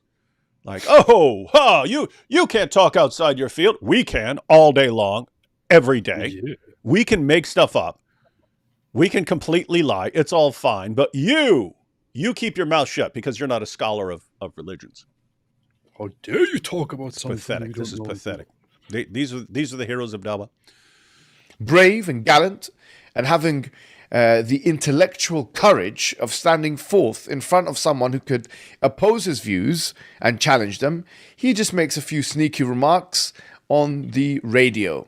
Well, as I say... Yeah, because he's being asked. Yeah, a few sneaky remarks. He's asked. These are the same thing. Oh, Laura Loomis, she's trying to make these sneaky attacks. She was asked. She was asked her view. She said it. You guys flip out because you're in panic mode. You're desperate to control what people are saying right now. This is what you're doing. You're whining about everything. Are we crying about the fact that you are mentally impaired and you are making comments about everything that is out there when you are asked? No. Happens when you die, because that moment is coming soon. We could all die soon. I could die, you could die, but you're more likely to die much quicker than I because of your age. And so you should be thinking about really what's going to happen after your death. But one thing I will say is this. Think about this. Richard Dawkins, you're a zoologist. You should not be talking about religion. You should just be thinking about dying. No. Even better. You are a zoologist. You should not be talking about religion. You should be thinking about religion because you are going to die soon. That's what he just said. What? You should be focusing on religion and what's going to happen after you die. You know, what would have been funny if he actually said what he, like, just thoroughly said what he meant right there. It's like, do you want virgins? Do you want lots of virgins? We got them for you. 72 of them. How's that come at your fancy there? Huh? 72 virgins. You could be banging for all eternity, or you'll be in hell. Take your pick, Richard Dawkins. Nothing that Mohammed Hijab just said makes any sense. It's ridiculous. Nothing does. Nothing. And I'm going to keep saying this over and over and over. It's the fans. You fans of Mohammed Hijab, you've made him like this. You've made zero accountability for any of your dawah guys. They can lie all they want. They can make things up all they want. They can commit every logical fallacy known to man all they want. And all you will do is praise them. And that wires them to just keep doing what they're doing. And the result is going to be more people leaving Islam and Islam collapsing because people are catching on to this. Other people are watching going, what? Are you serious? How's this a response to anything? In one of your books, The Blind Watchmaker, Richard, you mentioned that there is no such thing as morality. There is no such thing as good or evil. There is no. Oh my God! I'm pretty sure that's not what he said. No, I mean, pretty sure that's not the point. It is. You can go in a valid direction here because when Dawkins talks about it's not really the place for it, but he talks about, the universe has the properties where at bottom there's no purpose or design or anything else and so on. And there's no good, bad at the bottom of anything, so on. And so you could say, well, what basis do you have? So this would just be a moral argument. Hey, what basis do you have for making these kinds of claims about the way a society should be? Are you just saying, hey, these are the kinds of things I prefer or something like that? Or are you saying something deeper? Why don't you clarify that? Great. None of that really has anything to do with what Richard Dawkins was saying. He's saying I have a problem with the way things are going in society. And all he was really saying, I don't like it. I don't like this. I prefer living in a country. Things are going in a way I don't like. That's it. And then plus Mohammed Hijab is once again not understanding the moral perspectives that he claims to be such a great expert on, although people have already tried to tell him and tried to educate him. I am pretty sure, and I will go back and actually look it up later, pretty sure what Richard Dawkins is actually talking about there is that there is no inherent good or evil, no inherent moral values based upon which you can make these judgments. However, that does not mean that Richard Dawkins is arguing that therefore there can be no moral values at all attributed to anything. So there is a distinguishment. There is a distinction here between inherent moral values and non-inherent moral values. Go ahead. None of that. He doesn't have to defend like objective morality or objective right and wrong. He doesn't have to defend any of that. All he was saying was, I prefer living in a certain kind of country that is being radically changed by these guys, and I don't like it. That's it. That's the extent of what he's saying. I don't like this. Oh yeah, there are certain things I don't like about Christianity. How dare you not like it? There's way worse things I don't like about Islam. So this is disturbing. These are disturbing changes. Well, why? What about what you said over here? And keep in mind, I mean, I'm on hijab's side in thinking that this is actually an important argument, and it's it affects the status of moral obligations, like what those actually are. It's just not relevant for what Richard Dawkins is saying right there. So I don't know. This is funny. Pitless in. It's funny. I just searched for the word evil in his book, and it's not even mentioned once. He probably defines it, uses it in a different way, but. No, I think that was from something earlier, like the selfish gene or something like that. It's the famous quote. There is no. Yeah, but so he actually used the wrong citation here, I guess. Difference. So really and truly, if you read The God Delusion, which is your seminal work, which is interesting because why is a zoologist writing That's not his seminal work. His seminal works were in biology, and. Yeah, the reason he got into some even philosophers, even atheist philosophers criticize the God delusion for having stupid, sloppy arguments in it. But that's the point. That's not his field. If you wanted to talk about his seminal works, those would be things like the selfish gene and so on. Work on issues nothing to do with zoology or science. And when you spoke to Dennis Noble, who is seen as one of the esteemed biologists in the United Kingdom, in fact, in the world, and he rubbished your ideas and criticized you and put you in your spot and humiliated you intellectually. And he, in fact, is the one who invented this label science journalist vis-a-vis you and your efforts. By the way, think about how stupid this is, because it just boggles my mind, like what the fans of the Dawa clowns think are good responses nowadays. Guys, you do not have to have expertise in any field to say, I do not like what Islam does to cultures. I don't like it. I don't like it. I don't like the impact it has on societies. I don't want that having an impact on my daughter. I mean, just imagine like one of the girls who were victims of grooming gangs saying, "I really don't like the way that Islam causes you to treat women and girls." And hijab, what degree do you have in religious studies to be making these kinds of claims? Well, it might be because you guys started gang raping me and so on, so I don't like that. Shut up! You don't know what you're talking about. If you don't have a degree, you can't talk about these things. It's insane and idiotic. Any person can say, I don't like what this does to society.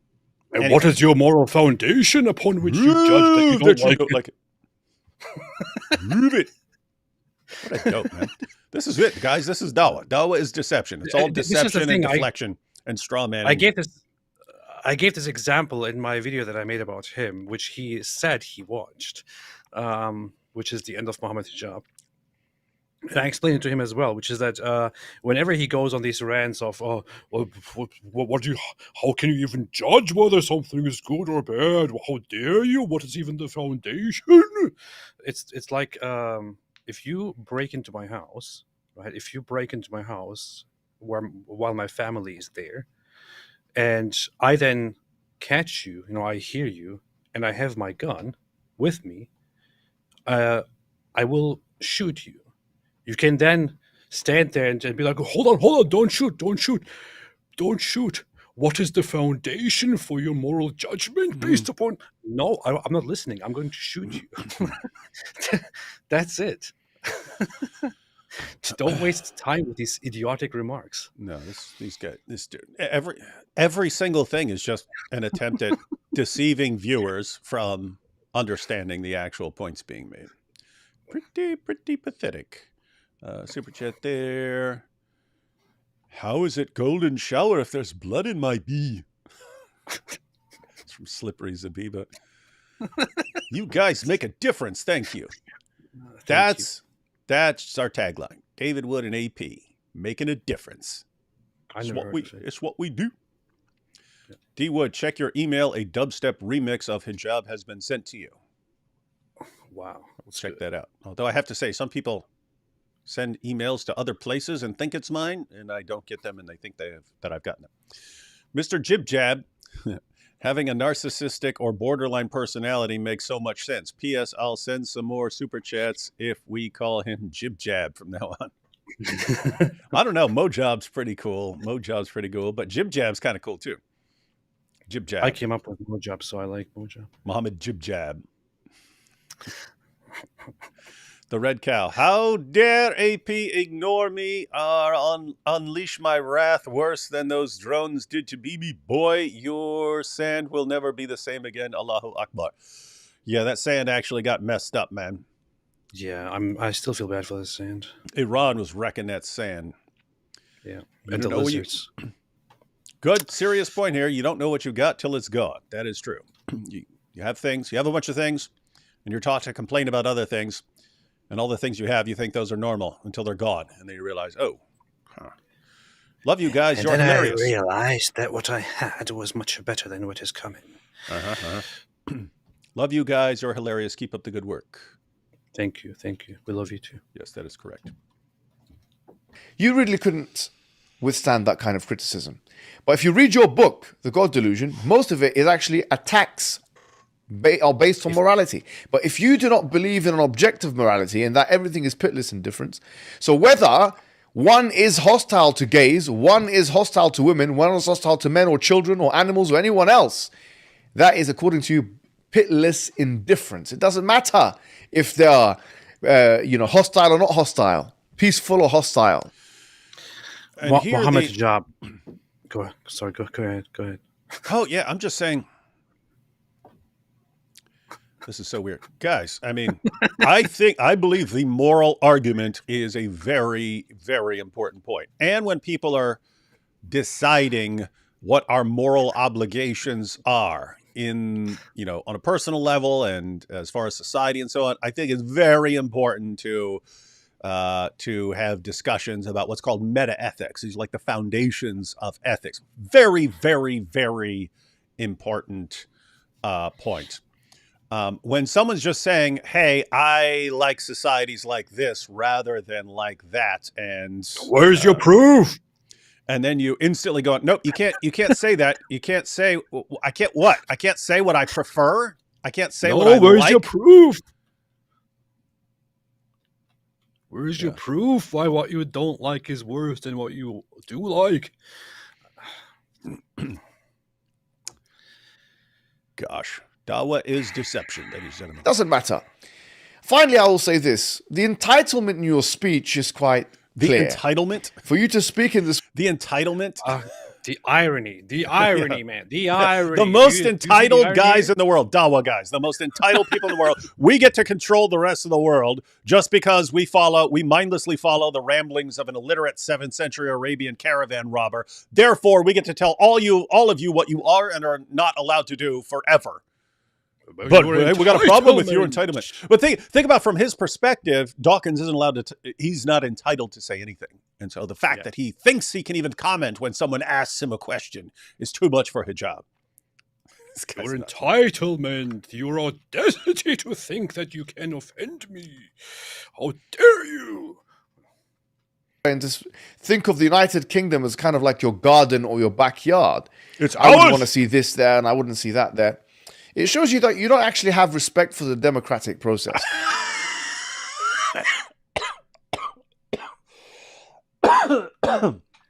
Mohammed, the UK is his backyard, and it is indeed his backyard. Yes, and he does indeed have respect for these very values, which he is aware will be stripped away by people like you if he simply stands there or sits there and does nothing.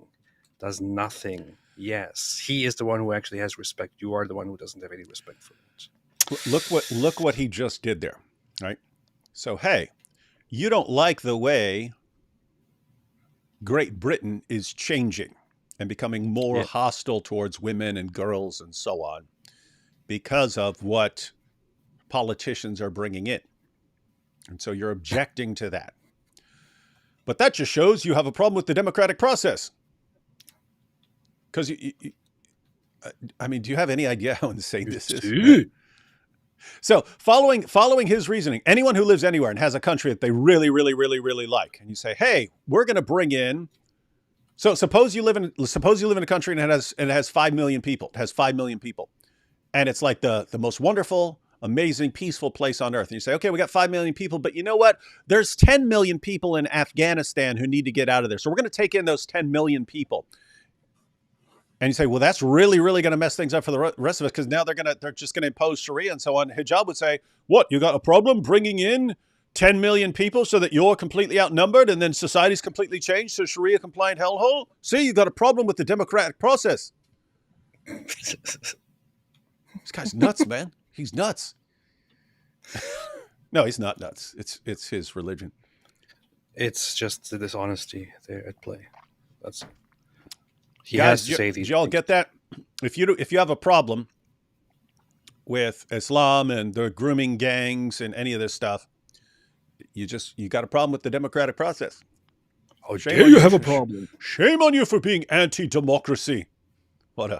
These guys are nuts, man. All right. He kept asking you, what if, Britain became a Muslim majority country, so on and so forth.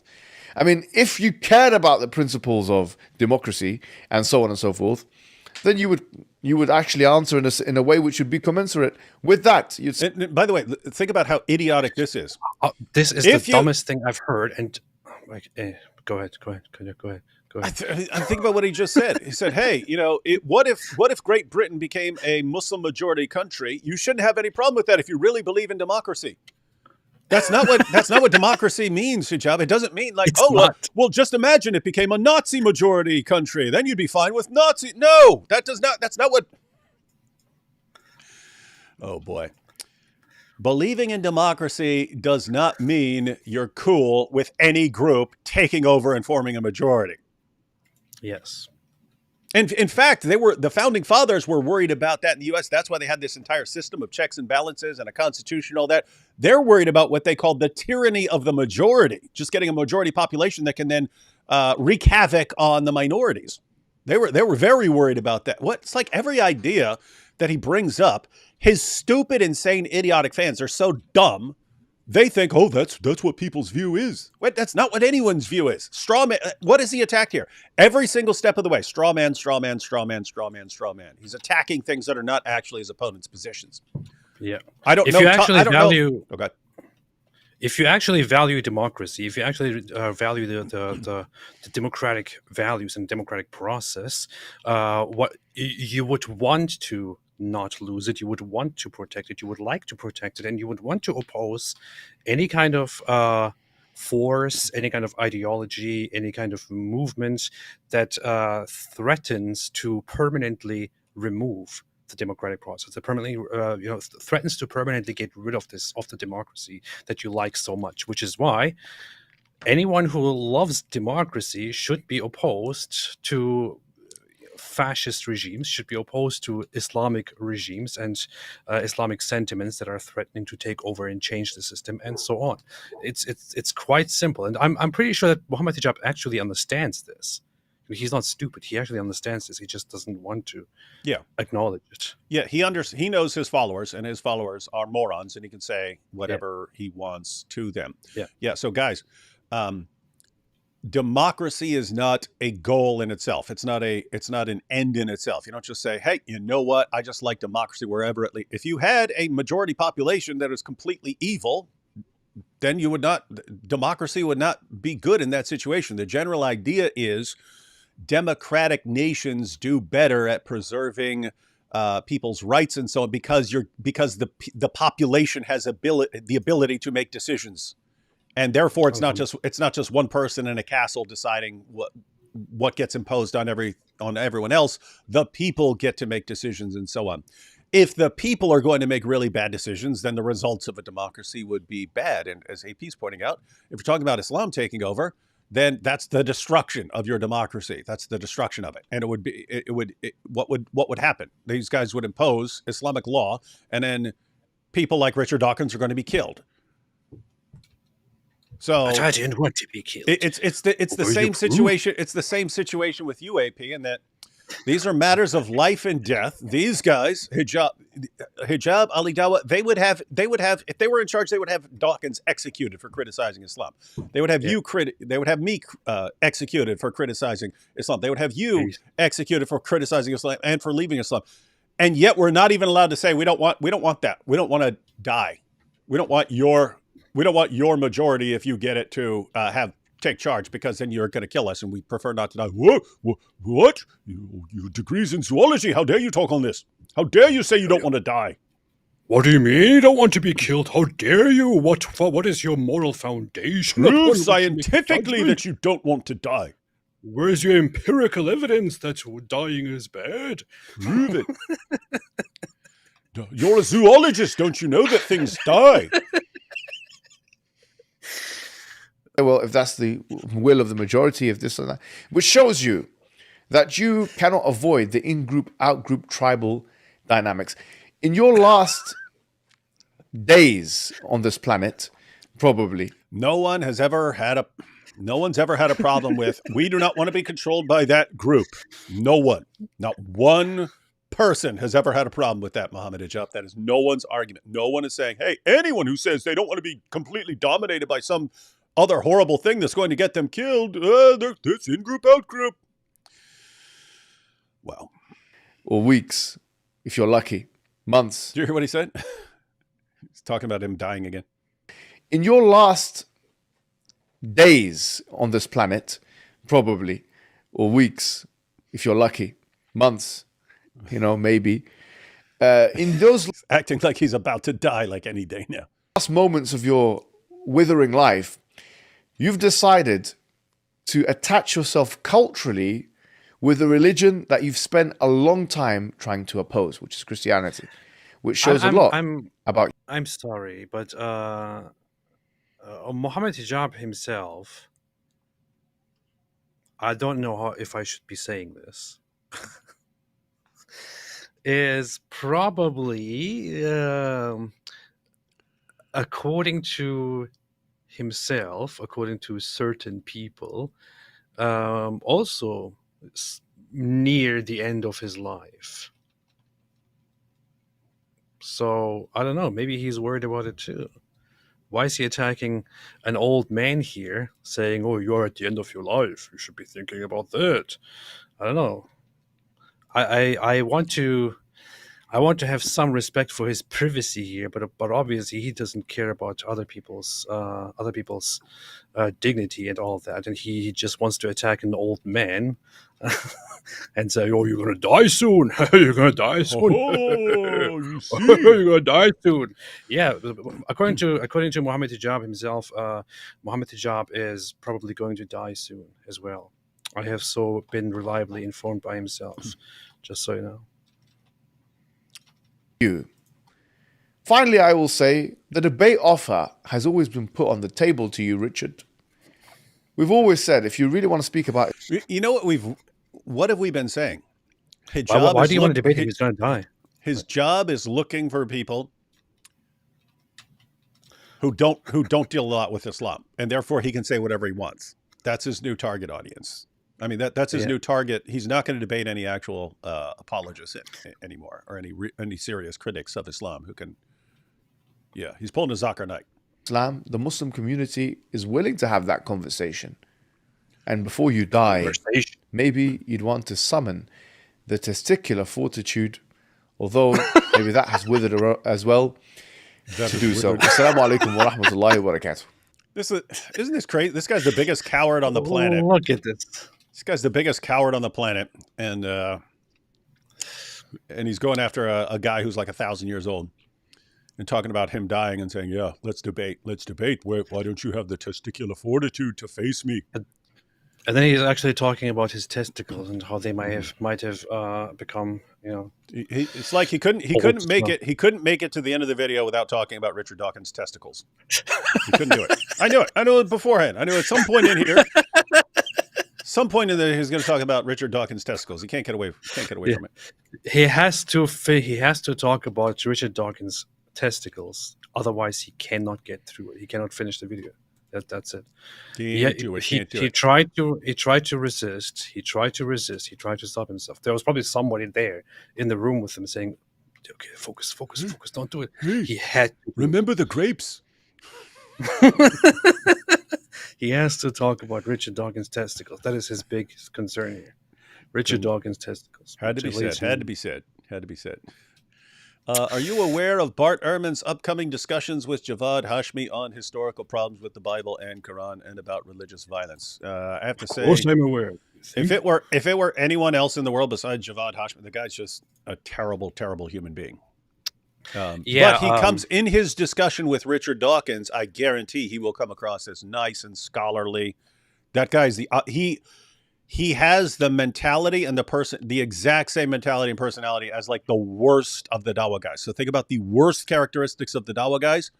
Javad Hashmi acts and thinks exactly the same. He's just got more scholarly credentials to back them up, and so he can dupe people into thinking, "Oh, look how scholarly I am." Blah blah blah blah blah. But yeah. Not interesting. Bart Ehrman's campaign got in touch with me to work together on something, and I was like, yeah, definitely, yes, exciting, good stuff. And then they mentioned to me same thing, what it is. Yeah, they contacted Javad Hashmi, and I said, I don't know if I want to participate. Yeah, they contacted me as well because they like to get the guys, the people they're having the discussions with on people's platforms to promote. So they wanted us to do that, and I was like, oh, cool, Bart Ehrman having a discussion with a Muslim. That'll be cool. And then Javad Hashmi, oh my goodness. Yeah. I mean, I seriously, I'd be more interested in seeing him talk to Ali Dawah or Muhammad Hijab or something like that. I would promote it. Slippery Zabiba again. Guys, have you seen Frank at Nigerian Perspective on YouTube? He is a Christian and has been going hard against Islam. Would love to see you three talk. Not familiar with him. Nope. Never Nigerian Perspective. I think I may have heard of Nigerian Perspective. I don't know about Frank. Orthodoxy is the only valid form of Christianity. Everything else is just a bad copy. Catholics caused the split and Protestants results of hundreds of sects. Doesn't hurt that Orthodoxy is aesthetic as... What? Tarun says, Dave and Vids, looks like Tate does not make much sense. Subtle and polite. Dave and Lives, Andrew Tate is a complete idiot. Blunt and just speaks. Wait, David and Vids. Looks like Tate does not make much sense. Subtle and polite. David and Lives. Andrew Tate is a complete idiot. Blunt and just speaks. Yeah. Different audience. Yeah, that's true. It's based. Nabil did a good video exposing Zakir Naik's mistakes. AP might do one on Muhammad Hijab. That was that approach in that one video where Nabil goes through 25 mistakes of Zakir Naik in under 5 minutes and just blasts them. That is good. That would be a good approach for some Muhammad Hijab or Ali Dawah stuff. Just something being called 25 mistakes in under 5 minutes or something like that. Mm-hmm. We're dropping hints to you, AP. You should make a video like that. Yeah. Mm-hmm. Come on, just get Hananya, Naftali, and Sham Sharma. Mm-hmm. Markian, 100% agree on Tucker. He also spreads lies about Ukraine and pretends like he's the truth superhero. Mm-hmm. Yeah, and all I could think is, with Candace and Tucker going down the road on some of these things, like defending Andrew Tate and so on. And yeah, I think you can get some loyal fan bases by doing some of the things they're doing. But, long term, it's like me. I didn't really have anything. I didn't have a thing against them in the past. Even if I disagreed with something they said, and I thought, oh, that was stupid. I didn't have any particularly negative view of anything. And they both said lots of important stuff along the way, so had no problem with them. And then all of a sudden, oh, we're defending Tate. Oh, now we have to blast Jews. Oh, now we have to do that. And it's like, oh, gosh, I don't trust you guys anymore. Were you always like this? Were you always like this and you were just tricking people? Daniel Hakikaju.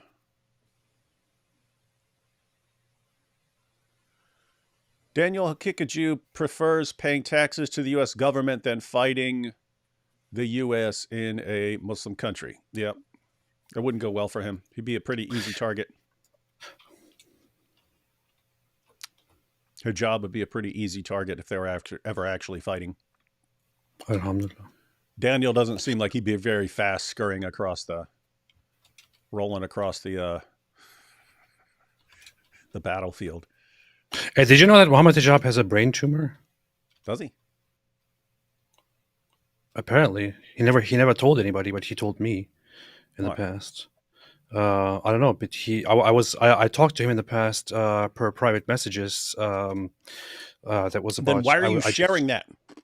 I just checked. It was like 3 years ago. He said, "Don't tell anybody, but I have a brain tumor," and I don't trust anything that guy says. I'm just trying to live the best of my life and go to heaven, go to Jannah, and all that. That's why I'm doing all of this. That's what he said to me.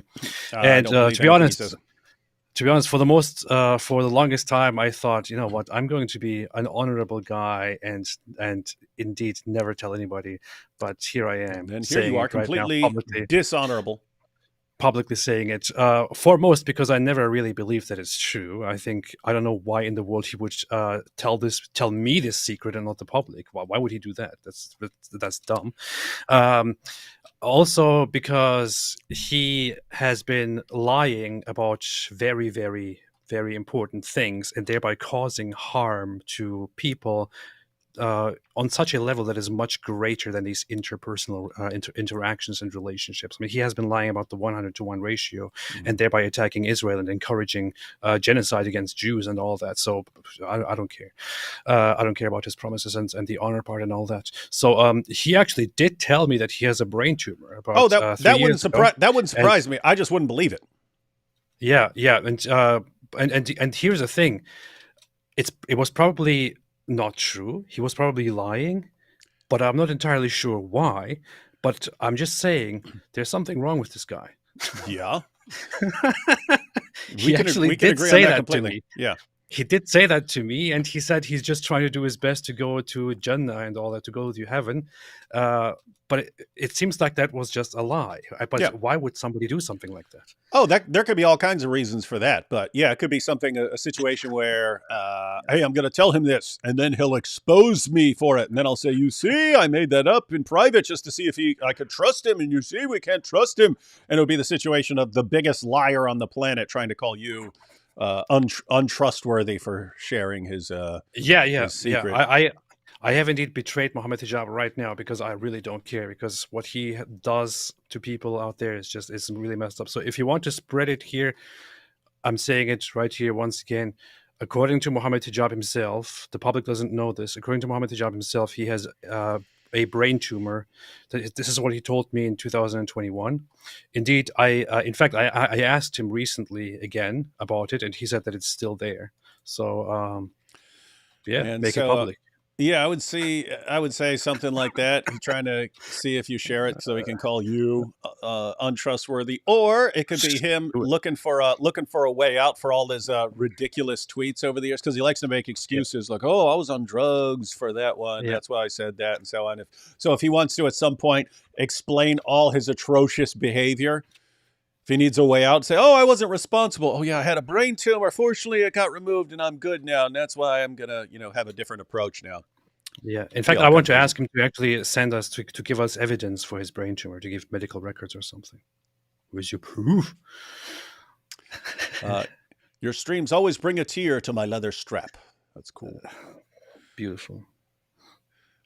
Recent scientific findings have found that the first place Aisha wanted Muhammad to take her was recess. Alhamdulillah. Where should I take you, Aisha? Recess. I prefer women. So do we. Oh, I said prefer Christian nations. Seaside life. Husbands, love your wives, even as Christ also loved the church and gave himself up for it. Yeah, that's Paul in Ephesians. What is your proof? Kate says, Full Metal Alchemist. Brotherhood is another excellent anime. It is based around a Gnostic worldview, though. Yeah, I think my wife and one of my sons watched Full Metal Alchemist because I've heard them mention it. I watched it too. Alex O'Connor just posted a video about William Lane Craig defending wiping out the Canaanites. Wasn't that like 4,000 years ago? It would have been a long time ago. I need to see what he published, but it's funny. It's always something we could go through if we wanted to. Yeah, definitely. It's good you find wiping people out funny. It's always good. It is hilarious. Would you live in a country with Mike Winger? I mean, if it's a big country and he could be on the other end of it, yes.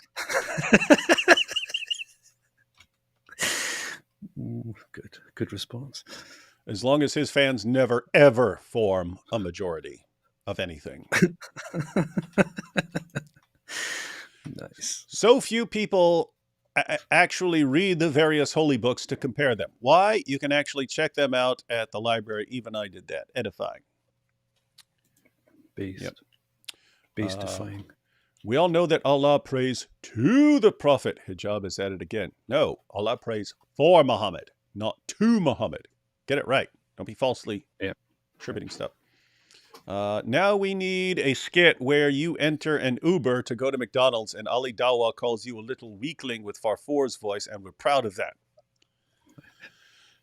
He does sound exactly like Farfour. That is true. He does. I'm pretty sure that he is actually the voice actor there. Marilyn Murphy, 33, Mason, atheist. War is a hoax and is controlled demolition and strategic location. Do not false witness death. I am your second witness. Yes. Yeah, I don't understand that. Christians are doing well in Israel. Be careful you don't believe the hype. Modern Israel isn't true Israel. The church is. Are you aware of this?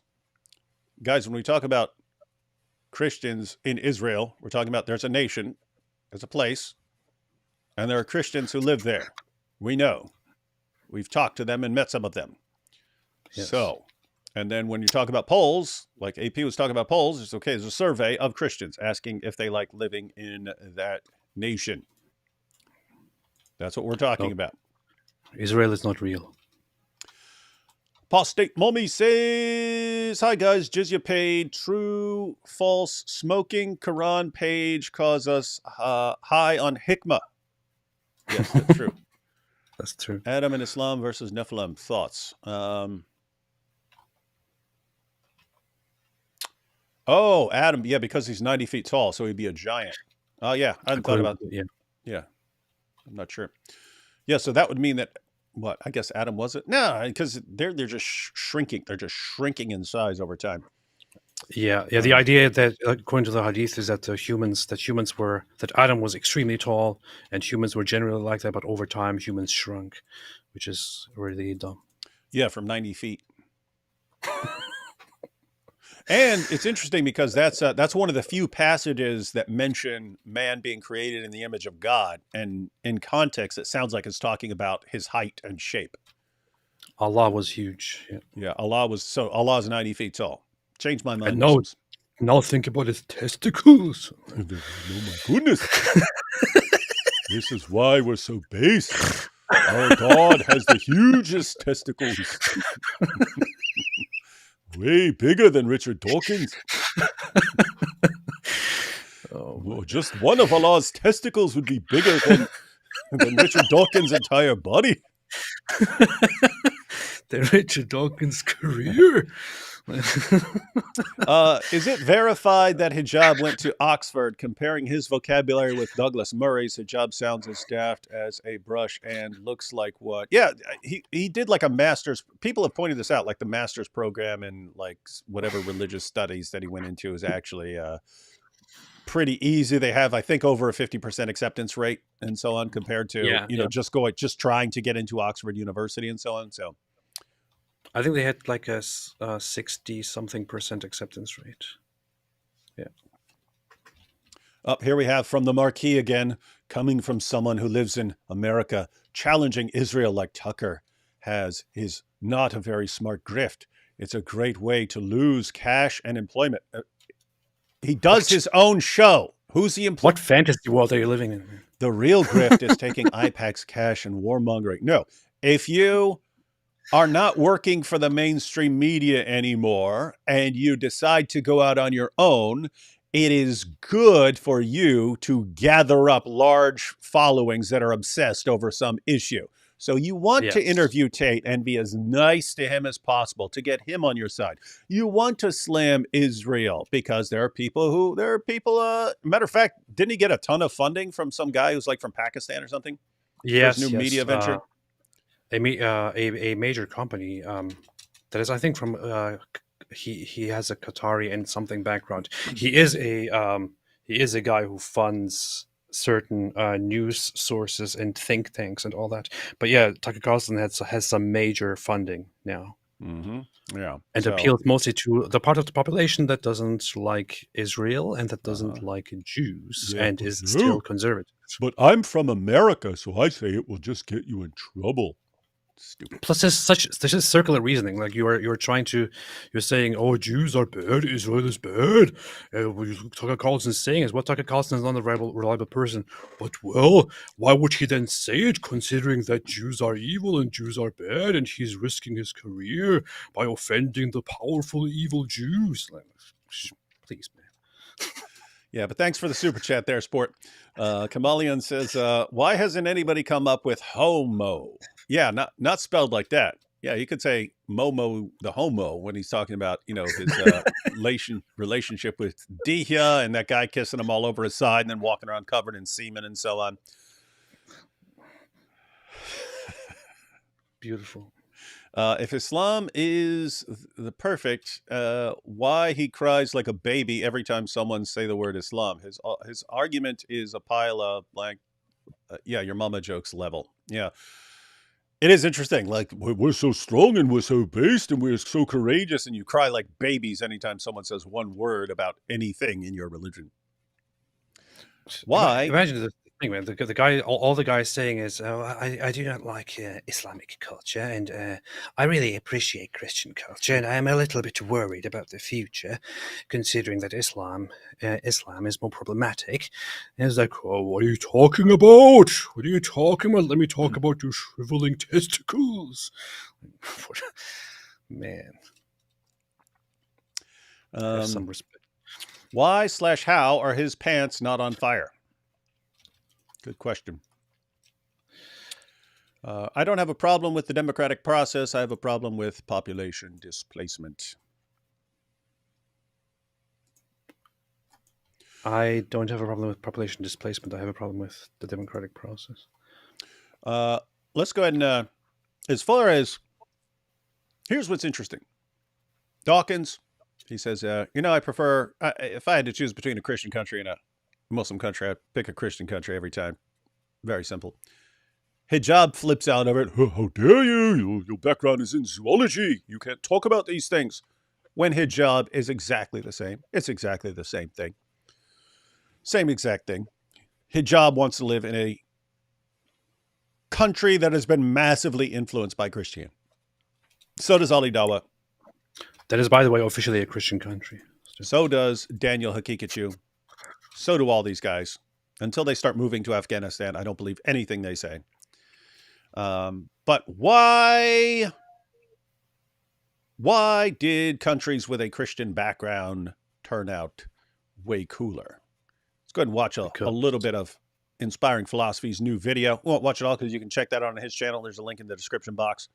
But he just focuses a bit on how missionaries encourage literacy. So there are all kinds of directions you can go in as far as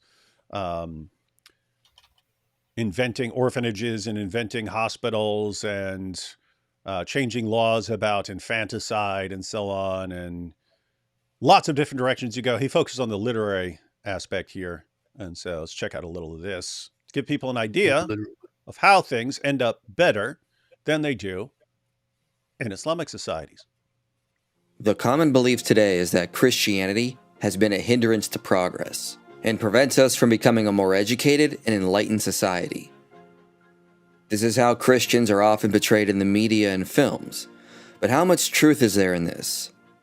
In reality, very little. The reason the world is more educated, healthy, and prosperous has a lot to do with Christianity, and specifically Christian missionaries, who have been crucial for building a better world. Christianity, through missions and charity work, has made the world a much better place, and scientific research can verify this. This video is Islamophobic. What's up with his little intro there? It's like, it's beautiful. It's powerful. He's based, Inspiring Philosophy, how Christianity changed the world. Based philosophy. Over a century ago, Max Weber came up with the idea of the Protestant work ethic. This is basically the idea that Protestantism encouraged discipline, diligence, and frugality, which led to more economic progress and therefore more prosperity. This was allegedly the reason Protestant regions of Europe became more prosperous and quickly outperformed their Catholic, Orthodox, and Islamic neighbors. Although one can argue Christianity does encourage virtues like discipline and diligence. It's funny. He's talking about, I've heard that before. In discussions about why certain things took off in a certain way in Europe, but it's called the Protestant work ethic. See, it's in the Bible. So this applies to all Christians. Protestants some of the early Protestants put more emphasis on it, on like Bible passages about whatever you're doing, do it as if you're doing it for the Lord. So even if I'm working for this guy at the factory, I'm supposed to work as if I'm working for God. And they viewed work as like a good thing. It has a good impact on you. And you could compare that to other worldviews where work is something bad. It's something necessary, but it's bad. It's bad. It's bad that you have to do this instead of just enjoying yourself all the time. Whereas some of the early Protestants put a big emphasis on it in terms of this actually being good for you, and you should work as if you're working for the Lord. But when you have an idea like that actually takes root in a population, you get a bunch of really, really hard workers, and they can a bunch of human beings who really want to work and think it's good can do a lot in the world. I mean, just imagine you had like a McDonald's down the street, and all your workers believe that, hey, we're going to work as if we're working for God. It would probably be the best McDonald's on the planet. But let's just say things are changing. There's not much of that Protestant work ethic anymore, and we'll see how that goes for society. Now we're going to have an atheist work ethic, which is sit around doing nothing, just being miserable all day. Oh, it's all pointless. More recent research has challenged the idea that prosperity in Protestant nations specifically came from the concept of the Protestant work ethic, and instead came from Martin Luther's demand that all Christians must read the Bible. When Luther began the Reformation, one of his concerns was the surprising lack of literacy among Christians. Most Christians did not even know what was in the Bible. Luther explicitly favored universal schools for boys and girls, so people could be literate and read God's word for themselves. Above all, the foremost and most general subject of study, both in the higher and the lower schools, should be the Holy Scriptures, and for the young boys the Gospel. And would to God that every town had a girls' school also, in which the girls were taught the Gospel for an hour each day. Combining this new Protestant motive with the recent invention of the printing press, literacy throughout Protestant Europe skyrocketed. But this had an unintended effect. While the Ottoman Empire was banning the use of the printing press, higher literacy rates in Europe led... You see that, Jeb? While the Ottoman Empire was banning the use of the printing press. It's true, though. It's true. Yeah, It's like, let me go back a little. Yeah, guys, they so were the like, point "That's here... of the devil." Yeah. So the idea here, guys, is this is another thing, and this doesn't tell you that this is that Christianity is true or anything. It's just here. This is what, practically speaking, these are some of the consequences of certain ideas. And I've seen the presentations on how different Christian missionaries and so on have impacted the world, and some characteristics were improved more by Catholics. On the literacy issue, this is more associated with Protestants, because Protestants were more focused on people being able to read for themselves. You don't have to, you're not, you are kind of your own check on what people are saying to you. You don't want to just trust the church. You want to be able to read these things for themselves. So they thought like the best solution is for everyone to be able to read, and then everyone can look up things on their own and know on their own. Combining this new Protestant motive with the recent invention of the printing press, literacy throughout Protestant Europe skyrocketed. But this had an unintended effect. While the Ottoman Empire was banning the use of the printing press, higher literacy rates in Europe led to more economic development, productivity, and prosperity. Luther's reforms increased literacy across Protestant regions, which stemmed from his desire for all to read the Bible. To quote from the study, "The increased education of Protestants was purely religiously motivated in its instrumental function for the dissemination of the gospel." Thus, Roop states quite clearly that Luther's prime concern in this area was the creation of elementary schools for the people as a means of providing all Christians with access to the Word of God, as contained in the Bible. In your face. Where were the See, atheists? this is all just... It's because the Protestants were unruly and not obedient, enough. Didn't listen to the authorities. See, Mm-hmm. this is why we are in trouble nowadays. With Spread people literacy. actually smart. Spread literacy. Shame on them. Had they just been obedient. Why is this a question for you? It says, "Hey AP, is critical text or Textus Receptus better?" Do you know that was about? No. That's talking about the manuscripts. So you have kind of different theories and so the critical text is you apply the methods of textual criticism to Bible manuscripts and you come up with what you would regard as the most reliable text based on applying the principles of textual criticism to existing manuscripts and so on. You come up with what's best. And then the Textus Receptus is, if I recall, it's been a while since I started, it's like Da Vinci Code times when I was studying this stuff. But I think the Textus Receptus is the idea that God has always preserved an accurate version, and that's the Textus Receptus, and that's what was used for, I think, the King James Bible. I think that's about right. You also have the majority text view. But it's funny that they're asking you. Yes, I will do my research on this, and I will get back to you with a very scholarly answer. I would have to say, since the in about Textus, 1 minute. I think since the Textus Receptus view is that God was preserving the correct Greek manuscript, that would kind of be off limits to AP. Yeah. Since he's a donkey-brained atheist, and therefore he would probably go with the critical text. Well, it's funny because this question comes from the Red Cow, so it's the Red Cow. I would say my answer to the question would be yes. There you go. You got it there. If hijab gets power, our last day is going to come sooner than later. Oh yeah, he's talking about people dying and stuff. Yeah. And yes, Richard Dawkins. Let's just say if me and my pal Ali Dawa get our caliphate, then you'll be lasting not even days. You don't have to be worried about death because you will die immediately. Hijab speaks volumes about current Oxford entrance. Yes, definitely. Most Here at definitely.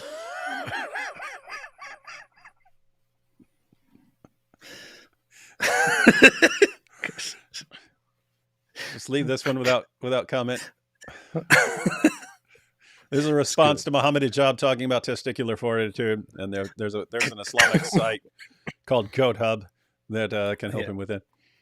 It is the perfect site. Thanks for your work, guys. Dr. David Wood, PhD, is always knowledgeable and insightful, and also AP is a great comedian. Nice. Is Dawkins okay with Hagia Sophia, a well-preserved, beautiful church, but used as a must? That would be an interesting question, because it's just weird when he's thinking, it's like there has to be more than just liking cathedrals and hymns, because suppose Muslims are going to take over and they're going to keep the cathedrals, they're just going to be mosques now. Would you still be fine? And what if they let you in, Dawkins, so you can still go check out the lovely architecture? Would you be fine with it then? We know you'll have a problem with some of the ideas, but is it just the buildings and some songs? I don't know. Yeah. Richard Dawkins needs to see some Muslim cultures, Muslim countries more closely to change his perception on them and see that they're just as beautiful and peaceful as Christian cultures. Yeah. Mm-hmm. Dawkins doesn't sell lube, so aim for his low-hanging. What's wrong with people, man? Hey, you could, instead of donkey brain, you could say Dawkins brain. Yeah, Dawkins brain. Hey, what if I start calling him Donkey Brain Dawkins? Donkey Brain Dawkins over here. I'm going to do that. I got to start doing that. Donkey Brain Dawkins. Don't do that. Don't do it. He's at the end of his life. He has a little to live. That's true. That's true.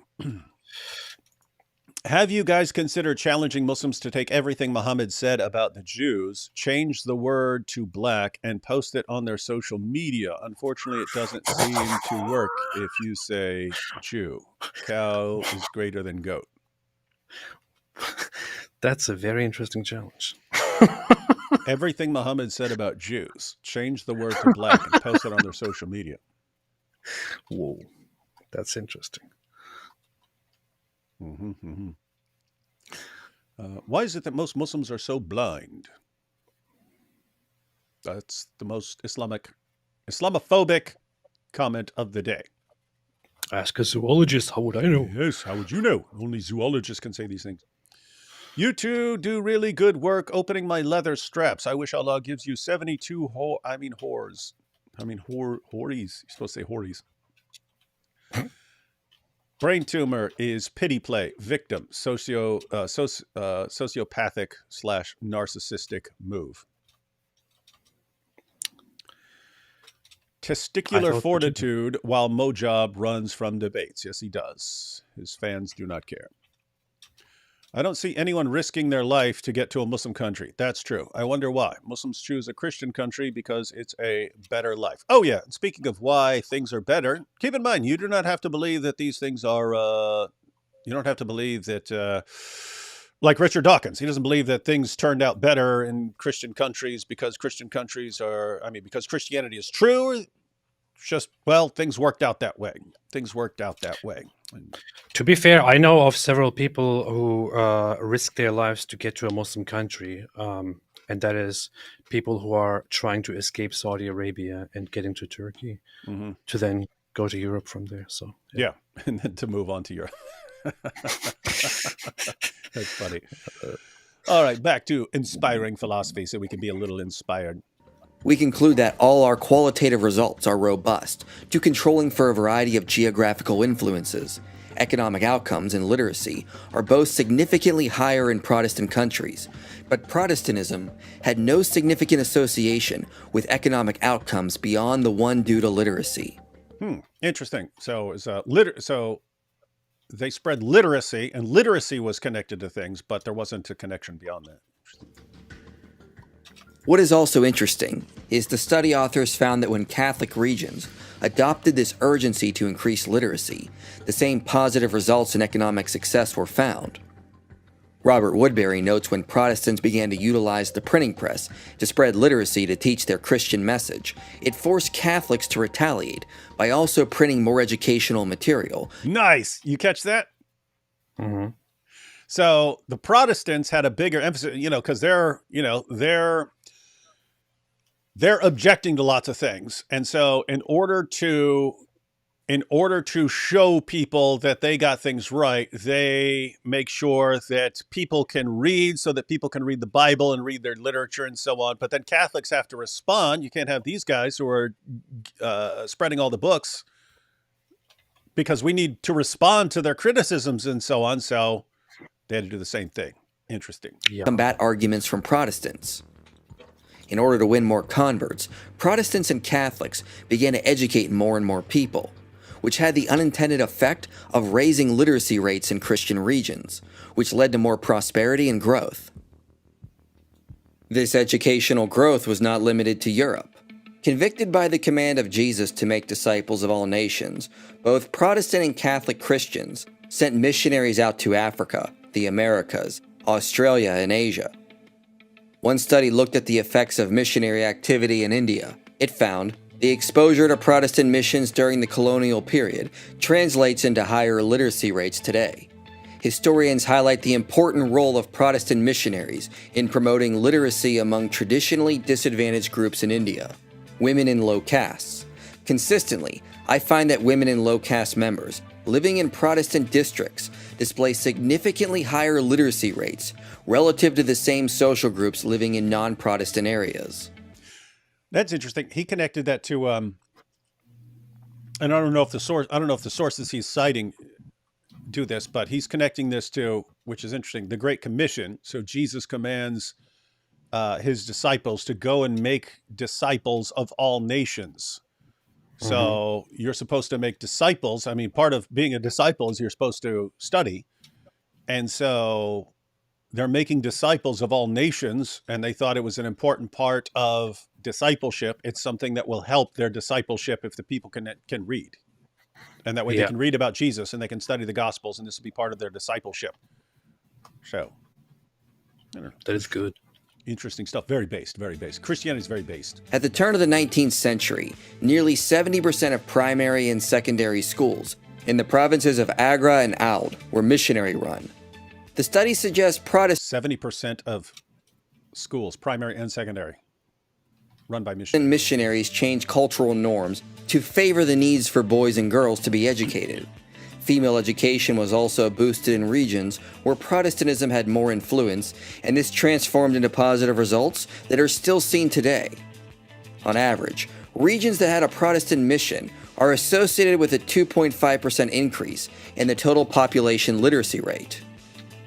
Protestants also detested the caste system of India and believed it was a Christian's responsibility to undermine it.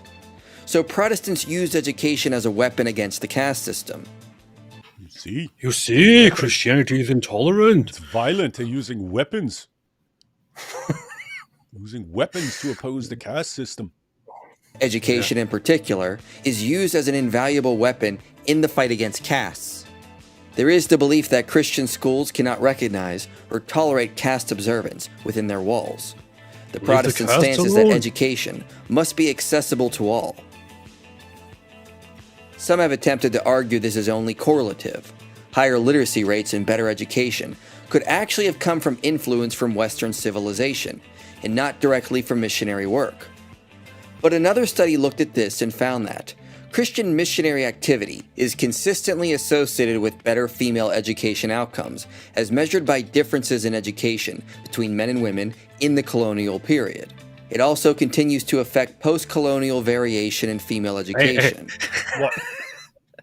Dad, the Kikachi will watch this and say, look at that. Here you can see that Protestantism, that Christianity is inevitably responsible for the rise of OnlyFans. This is why, because of Protestantism, because of Christianity, women started becoming educated, and now they create all OnlyFans profiles, and soon every woman will be an online prostitute because of Christianity. This is what happens. Didn't he say something like that? Like women going to college leads directly to OnlyFans or something? He said something like that, right? Yeah. He did. You gotta love the Dalo guys, man. They're awesome. We'll watch a little more of this, and then gonna go to we'll take some more super chats, and then we will. I have an interesting parable of Jesus, ladies and gentlemen, a parable of Jesus that I think will make sense of what's going on with Richard Dawkins. Are you trying to say that some parables of Jesus are not interesting? I mean, for this discussion, very interesting parable. I'm incredibly disappointed. But I'm the only one who knows how to interpret parables, as you'll see. Oh. When we include the usual controls of direct British rule, modernization, European settlement, education expenditures, and post-colonial democracy, as well as those specifically employed in studies of India, such as Islam, caste and tribal status, and land tenure. So this was a response to what if it's not the actual missionaries? What if it's just like Western civilization impacting the world and so on, and saying, no, they found it specifically with the biggest impact with the missionaries. Interestingly, we also find that direct British rule is not consistently associated with better female education outcomes. Furthermore, it has had a deleterious effect on gender equality in post-colonial education at some levels of schooling. In other words, European colonialism and Western influence was not found to be positively associated with better education. The effects are directly tied to missionary activity. Guys, this is actually, this is really important stuff, because we always hear this. We're like, but look at, look at the impact that various missionaries and so on had in the world. And no, that was because of the Enlightenment and because, Europeans spread things through colonial. IP's pointing out there have been studies on this, on the impact.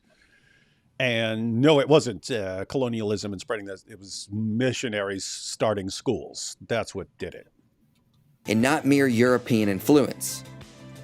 The study found that Christian missionary activity is consistently associated with better female education outcomes in both the colonial and post-colonial periods. Despite facing native resistance, missionaries worked tirelessly to educate girls alongside boys. By 1931, Christians in India surpassed Sikh, Buddhist, Hindu, Muslim, and tribal communities in overall literacy. 31. Muslims had on average 15 per 1,000 literate girls. Hindus had 21 per 1,000. Christians dwarfed these numbers by having 203 per 1,000 literate girls. Wow. You know what the problem with this is? What? That there are a lot of people nowadays on the internet who will who will hear this and precisely because of this say, "Oh, so Christianity is the problem." Yeah, yeah. Yeah, Daniel Hakikachu would look at that and say, "You see, this is the problem. This is destroying the Yeah. world. Women Yes. learning to read." Yeah, women shouldn't be reading. They shouldn't even learn to read. So, guys, this is post-colonial India, and Muslims had an average 15. So you're talking 1.5% of Muslim girls could read, 2.1% of Hindu girls could read, and a little over 20% of Christian girls could read. Interesting stuff. All right, guys. So yeah, he has a longer video. We've gone through about 8 minutes of it. It's I think 26 minutes or something like that. But there's a link in the description box if you want to check that out. If you want to finish watching that video, good stuff from Inspiring Philosophy. I'd like to see him do a series on it because there's a lot more interesting stuff. We're going to take a couple super chats. We're going to look at a little parable of Jesus that will make sense of Richard Dawkins, and you'll wonder why he doesn't get it when it's so easy. Even a donkey-brained Dawkins should be able to get it. Makes sense. What's irritating is that Mojab is trying to dawah in Norway. I heard Norway is doing pretty good, and now he and his gang are trying to ruin Norway. No way. Yeah, you've seen them trying to get getting their dawah center up and running, which is I find that fascinating as well because they have abandoned all their main arguments for Islam, and now it's this. Oh, we're gonna show the world how intolerant we are. That's why these gonna convert. It's like, how well is that going to work in Norway? Like, what are you going to? You have to come up with some new shtick, right? You have to come up with some new trick because your old ones have been exposed. If I had to guess, I would think that they're going to use the same old stuff in Norway. They're just going to look for an audience that doesn't know the responses to this stuff. Like they're desperately looking for every last person in the world who has not been exposed to the refutations of their dawah points. Norway is among the happiest countries in the world with Not for long. With one of the highest life satisfactions. Not for long. Plus, people are not really leaning towards such ridiculous ideas of we need to be more intolerant. So I really don't know what they're going to do there, but I have to think about that. Muslim countries have never been economically successful. No work ethic, needs 5 breaks a day, have always relied on conquest, jizya, handouts, and oil. This is so Islamophobic. It's pretty terrible. This is it's a bit racist there, Brent. A bit racist. We all know that everyone wants to live in a Muslim country because they make such great countries. Yes. First time catching you both live. Keep up the great work. Ooh, a special comment from Aisha's goat. This is why Protestants have to teach Muslims what's written in the Quran. That is true.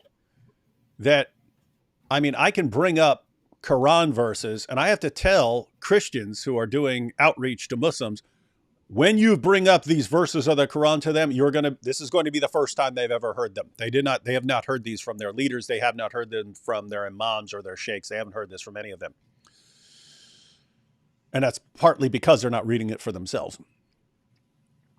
Arab region has the world's lowest adult literacy rates and highest incest rate. Come on, there's no incest in Muslim countries. Yeah, never. The Earth is millions of years old. PMW. What's PMW?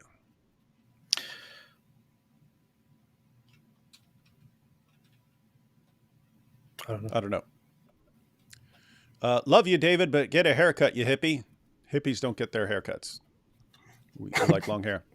How dare missionaries teach people to read the Bible? They should teach them to read The God Delusion and the Communist Manifesto instead. Yeah, that's Alhamdulillah. This message from Beautifully put. What do you think about this quote? Islamophobia, a word created by fascists and used by cowards to manipulate morons. Christopher Hitchens. Well, my criticism is that it's not from Christopher Hitchens. Precisely what I was going to say. So we're going to say, I forget the guy's name. I brought it up before with the accurate quote. I forget what his name is. It's a misattribution. It's not. It sounds like something Christopher Hitchens could have Sounds said. exactly like although something he said. He would have probably said it in a better way, but it's not him. Yeah. And I don't know. Maybe he did quote the guy at some point and use it, but Maybe. it sounds like something that was a good quote, and people realized it would circulate faster if they said Christopher Hitchens said it. Yeah. Let me see. Fascist and used by cowards. Just want to see what the guy's actual name is so we can give proper credit to him. Android, something with an A. I don't know. I think. Wasn't it? Where is that? Oh, here it's attributed to Bill Maher. Guys, get your people right. What is that guy's name, man? Who said it? Andrew Tate. Okay, here's Douglas Murray quoting it. Yeah, he says it's erroneously attributed to Christopher Hitchens. Tell us who said it. It's Andrew Cummins. Yeah, there you go. That is correct. You see? Yep, now I remember. Now I recall. AP is correct, ladies and gentlemen. So yes, share that quote because it's an awesome quote, but attribute it properly. Yes. All right, now for a quick parable, ladies and gentlemen. Richard Dawkins, Muhammad Hijab, all these guys wanting to live in Christian nations. What are you grinning at, AP? Because I said Andrew Tate earlier, and now people are saying Andrew Tate. Yeah. Let's go ahead and check this out real quick. Check this out.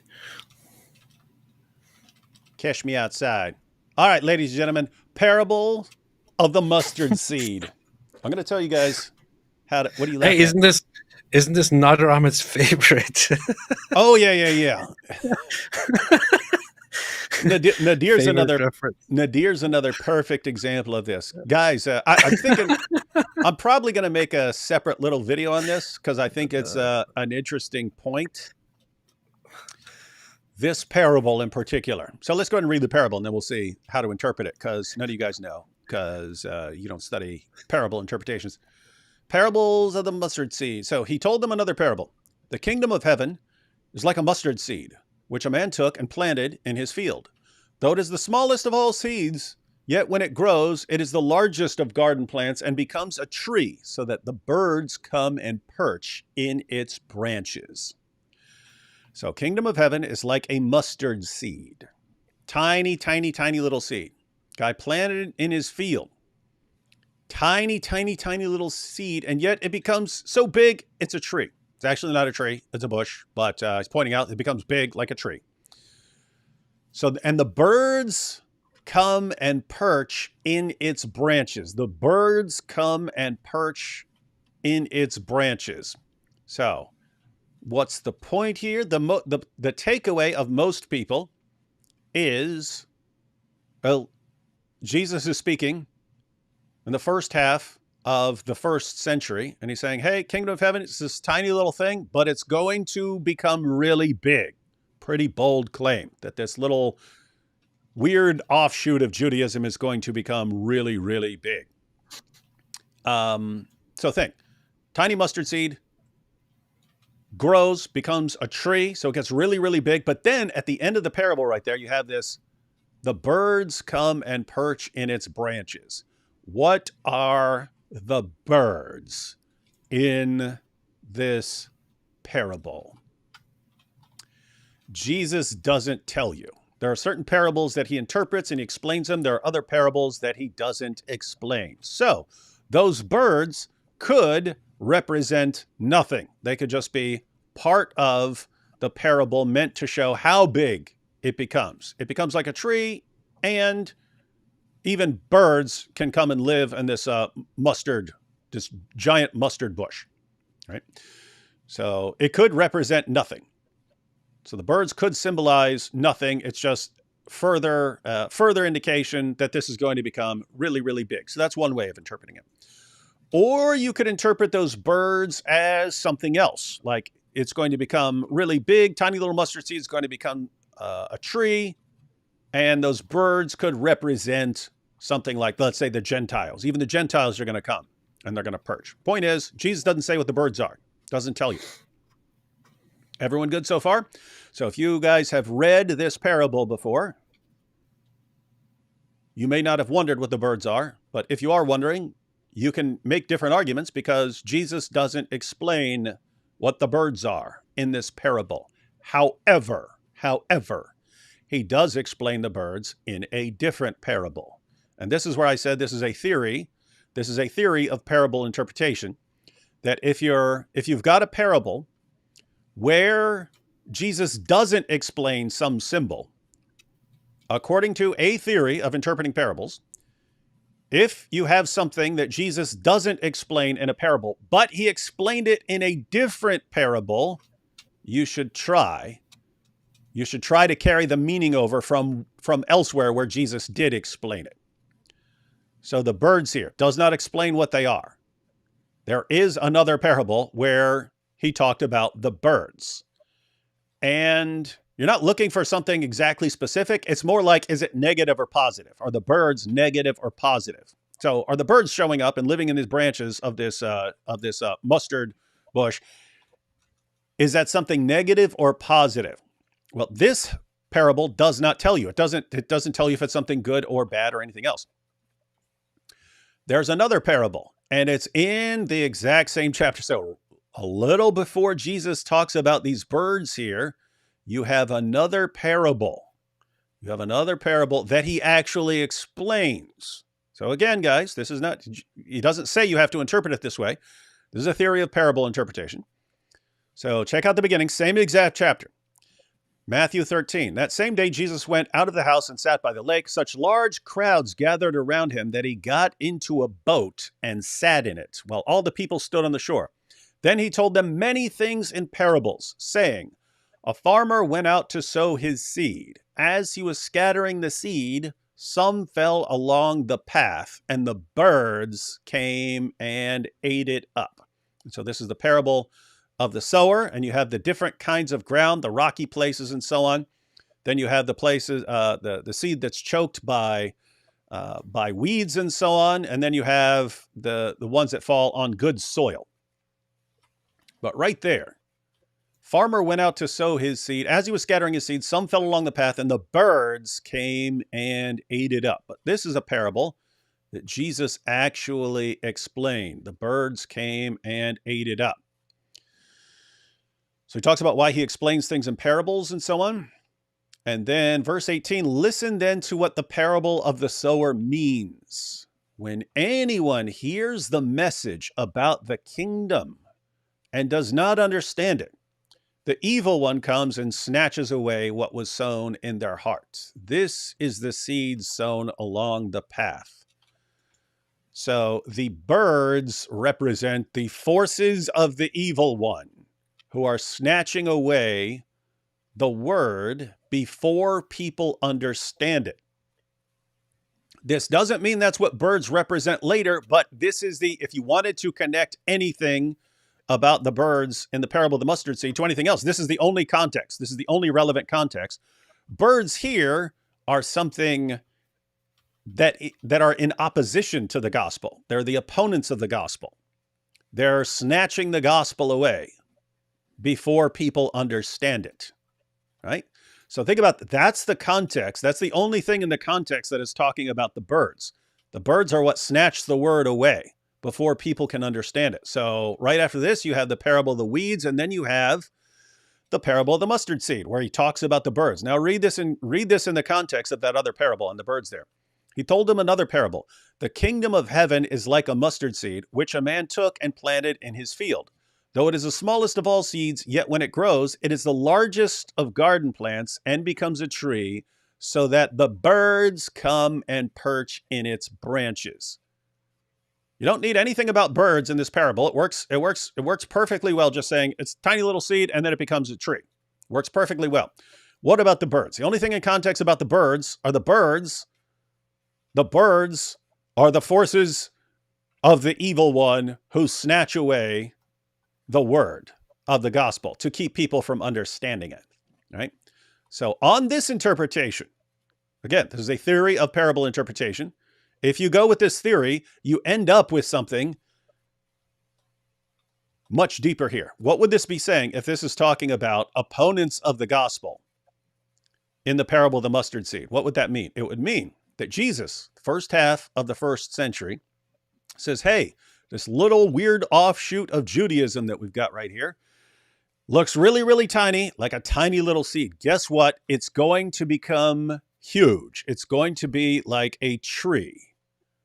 And when it becomes a tree, even the opponents of the gospel, even the enemies, even the ones who try to destroy the gospel are going to end up living in it. They're all going to live in it. So on this interpretation, Richard Dawkins is one of the birds. Muhammad Hijab is one of the birds. They're all complaining about it. They're all snatching away the gospel, and yet they're living in the branches of the kingdom of heaven. Interesting stuff, I think. Especially when, well, God says to Abraham, hey, all nations of the world are going to be blessed through your offspring. Just random guy out in the middle of nowhere. Then it happens. Then Jesus, first century, hey guys, this is going to spread so it's going to be so big. It's going to have such a huge impact on the world that even the enemies are going to be living in it, even when they're complaining about it and still trying to attack it and destroy it.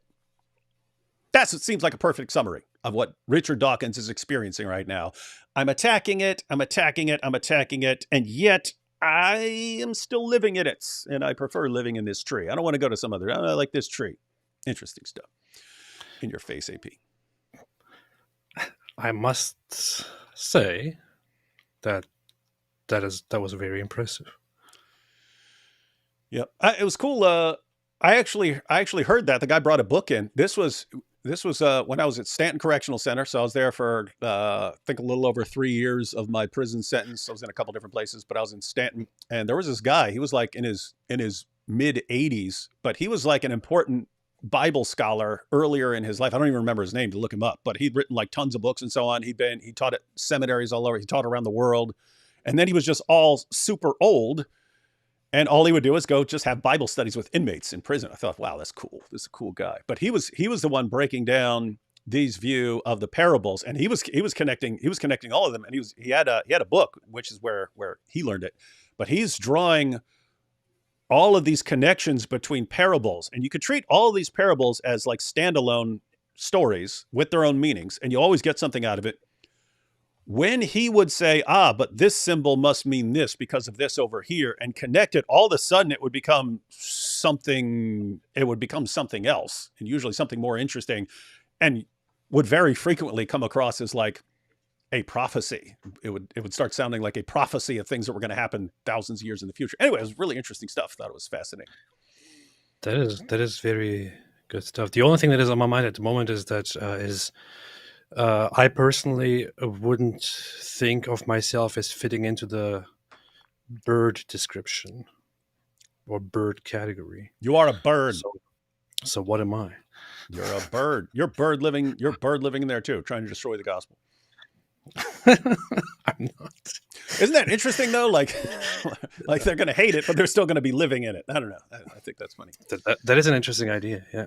Yeah. Anyway, I think guys, anyway, if anyone liked that point or anyone wants to look into that method of going through parables and stuff, I'll probably make a short video just on that. Cause I think I don't know.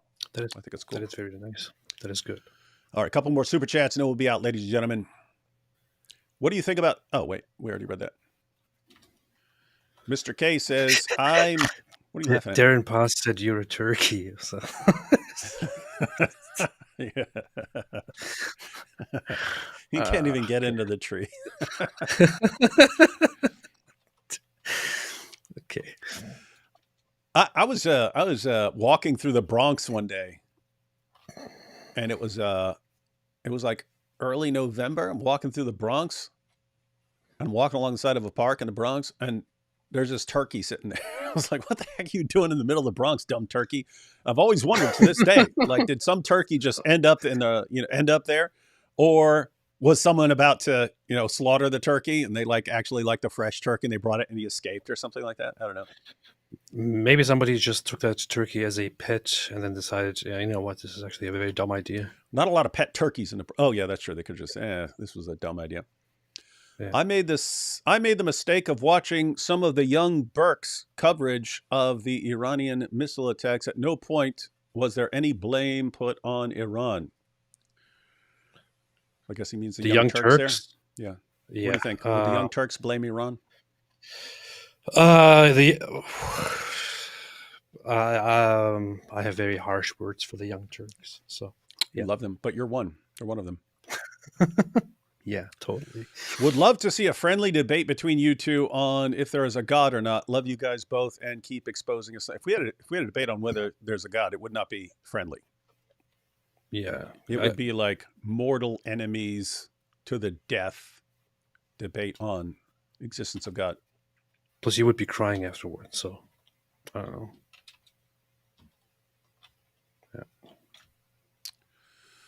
Why can't we get along? Why can't we get along? Why do I trigger you so, David? Well, just someone who asks a question then starts talking about triggering me. That would probably be along the lines. You always misread my chats. PMW. Oh, prove me wrong. Okay. I don't know what things mean. I don't know what all the abbreviations mean. So you could have just said, prove me wrong. That's a good little idea. If you can see that I don't know what all the abbreviations use, then just say, prove me wrong. And then you don't have to complain. Oh, you didn't know what prove me wrong means. Shame on you. You're triggering you. Earth millions of years old. PMW could be pony something. I don't know. My initial thoughts were that it's about menstruation. I don't know. Nobody knows. Explain it. Yeah. Earth millions of years old. Bible says 6K and 7 Yom days. Your thoughts? Yeah, my thoughts are it's too big a topic to get into in the last remaining seconds of a live stream. If you'd like us to have a live stream on this, totally happy. But it's a lot to go into, right? Because you have multiple views. You have theistic evolutionists, you have old Earth creation, you have young Earth creation, and so on. And there's a lot there. So it's not going to, if you ask something like that at the end of a live stream or something like that, I'm just going to give a quick response. And no, Bible doesn't say 6 and 6,000. Doesn't. You can calculate it by saying, okay, this guy was this old, and this guy was this old, and this guy was this old, and this guy was this old, and so on. There are people who you can do that, and there are different interpretations of how that goes. So if you'd like us to do something on it, then what you do is request it. Hey, could you do something on this topic that you're clearly not discussing now? Could you do something like that? Yes. And I'd love to, again, it's just not the stuff I'm most interested in. I kind of deal with Islam and so on. If enough people were interested in that, that's great. Get a young Earth creationist on here, an old Earth creationist on here, theistic evolutionists, and they can present their views. Me, I don't have terribly strong views on some of this stuff. You see, David is scared of the topic. You know why I was laughing earlier when you brought up that parable? I don't know. Because you're sick? Because you're a bird? Yeah. Yes. Because I'm not sure if you've seen it, but Nader Ahmed at some point picked up this whole thing that his whole point, whenever science and scripture comes up, he will go after the Bible and say the Bible has scientific mistakes because it talks about the mustard seed and it says it's the smallest seed, but it is not. Yeah. And this proves that the Bible is scientifically inaccurate while the Quran is scientifically miraculous. And he could carry that on. He could carry that on because Jesus says that it becomes a tree. It becomes a tree. And he could, well, actually, it doesn't become a tree. It's still a bush, just a very, very large one, and not actually a tree. And it's like, wait, Jesus uses hyperbolic language left and right. It's a defining characteristic of his speech patterns is he is a chronic user of hyperbolic language. And so, following Nadir's method right there, if I were debating Nadir and he made that point, I would say, come on, Nadir, my goodness, look at here. We got the worst debater in the world. That would not mean That wouldn't mean that I actually believe that he is dead last. If you were to rank every debater in the world, he would be dead last. It's how we talk. The worst debater in the world. My goodness, Nadir, that's the dumbest thing anyone's ever said. It wouldn't mean that is actually the dumbest thing anyone has ever said. So if Jesus is the smallest of seeds, it becomes a tree. Doesn't mean he's actually saying it transforms into a tree, or that is the smallest seed in existence of anything. It's funny because even atheists comment and say, please shut up about the mustard seed. Nadir, please stop. Somebody stop this guy. Hey, we got Bella here says AP does not believe birds exist. Pow. No. That's what Birds atheism don't exist, actually. That's what atheism does to people. Birds are actually a conspiracy. They were created in a lab to fool people into thinking that there are these small animals flying around and, doing a bunch of weird things. They don't exist. Birds are not real. He's got a point. He's convinced me. So the parable takeaway here is atheists are bird brains. I think you mean atheists are bird brains, yes. But no, also Dawo guys, they're all bird brains. I'm going to use that. I might use, so you're all bird brains, according to Jesus. Everyone is bird brains. Here's what I find ironic, right? You got the Richard Dawkins crew, and it's, look at all these goat herders writing these things so many years ago. We're the smart ones. They were dumb. And it's like Jesus tells you exactly what's going to happen, and it makes sense, and you can understand, here's it is. And Richard Dawkins, I keep attacking the religion, and I don't know why it's not going the way I thought. So who's the real dope? Dawkins brain. You. The turkey in the Bronx parable. Jizya for the coolest apologist in the universe. Oh, that would be me. God bless. AP is a legend too. That's true. It's not true. Jared Knupp here. And Massad's leather straps. Would Muhammad's 72 virgins experience look like heaven or a daycare? Alhamdulillah. Yeah. Well, they do have, according to the sources, they do have budding breasts. So they're right around the age of puberty. So, you know what's funny? When you started reading that super chat, mm-hmm. I thought it's going to go into a different direction, and I thought, that's a very interesting question. Which is, if the virgins in heaven would have personal experiences, and if they are going to be conscious beings, like you and me, or not. And then what? Then what? Yeah. Why can we get along? Oh, that's the other guy's channel. Look at Kent Hovind's Age of the Earth. Yeah, if you want the literalist interpretation, that would be it. All right, ladies and gentlemen. AP, I haven't mentioned this to you, but I'm actually live every weekday this week with someone. Based. So you have to decide which ones you want to be on, if you want to be in any of them. I don't want to be any of them. Tomorrow, God Logic wanted to go through basically the same point I made in my recent video where I point out that Muhammad was a devout Bible-believing Trinitarian Christian whose teachings were later corrupted by the evil pagan Uthman, who tried to derail everything. And I point out that I can defend that using the exact same methods that Muslims use to argue that Jesus was a Muslim prophet whose teachings were corrupted by the Apostle Paul. I can use the exact same methods and make a much stronger case than you guys can. So in other words, I can defend Muhammad being a Trinitarian Christian better than you Muslims can defend Jesus being a Muslim. And all I will use are your methods, and I can make a better case. So anyway, God Logic wanted to actually do a live stream and challenge Muslims. We're going to challenge Muslims to show us that your prophet was a Muslim and not a devout Trinitarian Christian. So that's going to be tomorrow. D Wood and God Logic. AP, if you want to jump in, you're welcome to that. But God Logic, Tuesday, going live with Cameron Bertuzzi, who's bringing a physicist on, a physicist who's going to explain the fine-tuning argument. Here's what's interesting. I have no idea why Cameron said, hey, David, you should join us, because it's not like I can add anything to the question. That sounds like the most exciting stream in the world. Hey, what's crazy? I think the reason What? Cameron said, David, you should come on here is probably because, David, you don't know what you're talking about on this, and this guy's going to break it down for you, so you stop embarrassing Ooh. us and can actually say things correctly. Because we've I'm talked gonna about the fine school tuning you. argument, and we're sitting there going, yeah, maybe Dawkins is right that if if you adjusted this one, it would throw things off, but maybe you can adjust these other ones and stuff.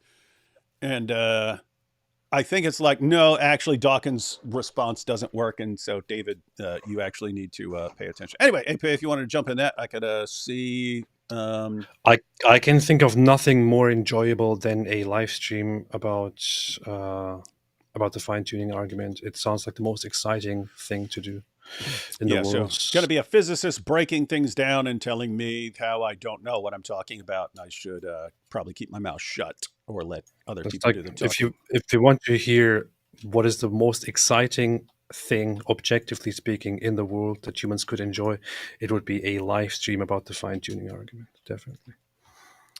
An entire Ryan Gasling says, "Happy birthday, Nabil." Ryan, the day after Nabil's birthday is not his birthday.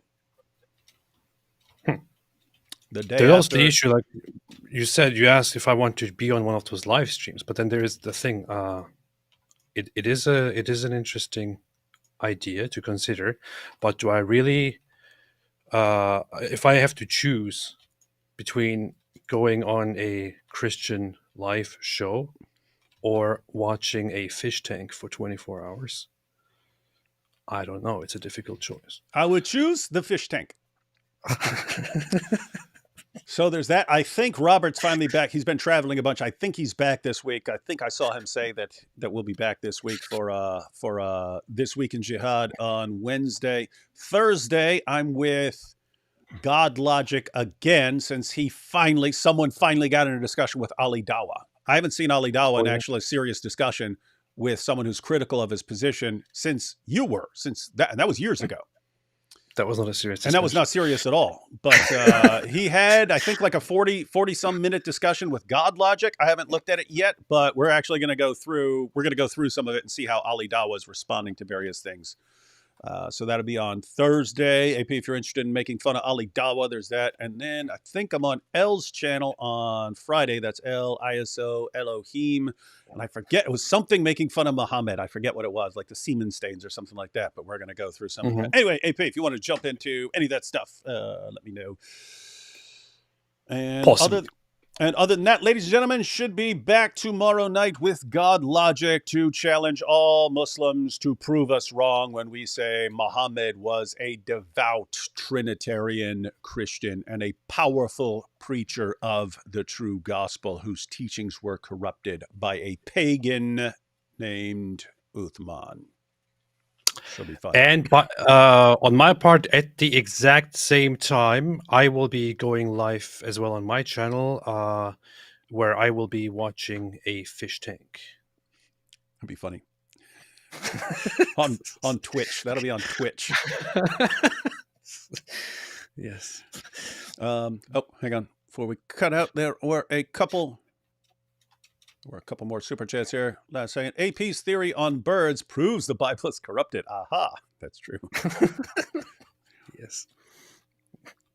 You're my first October 7th and main learning source about Islam. Ooh, that's someone who started with the October 7th. And main learning source about Islam. Much appreciated. Why they looked up Barak. Picture came up. Jibril, Mo, and Barak. Trinity? No. Not quite. Love you, David and AP. Lord Jesus bless you. Thank you. Thank you so much. Thank you.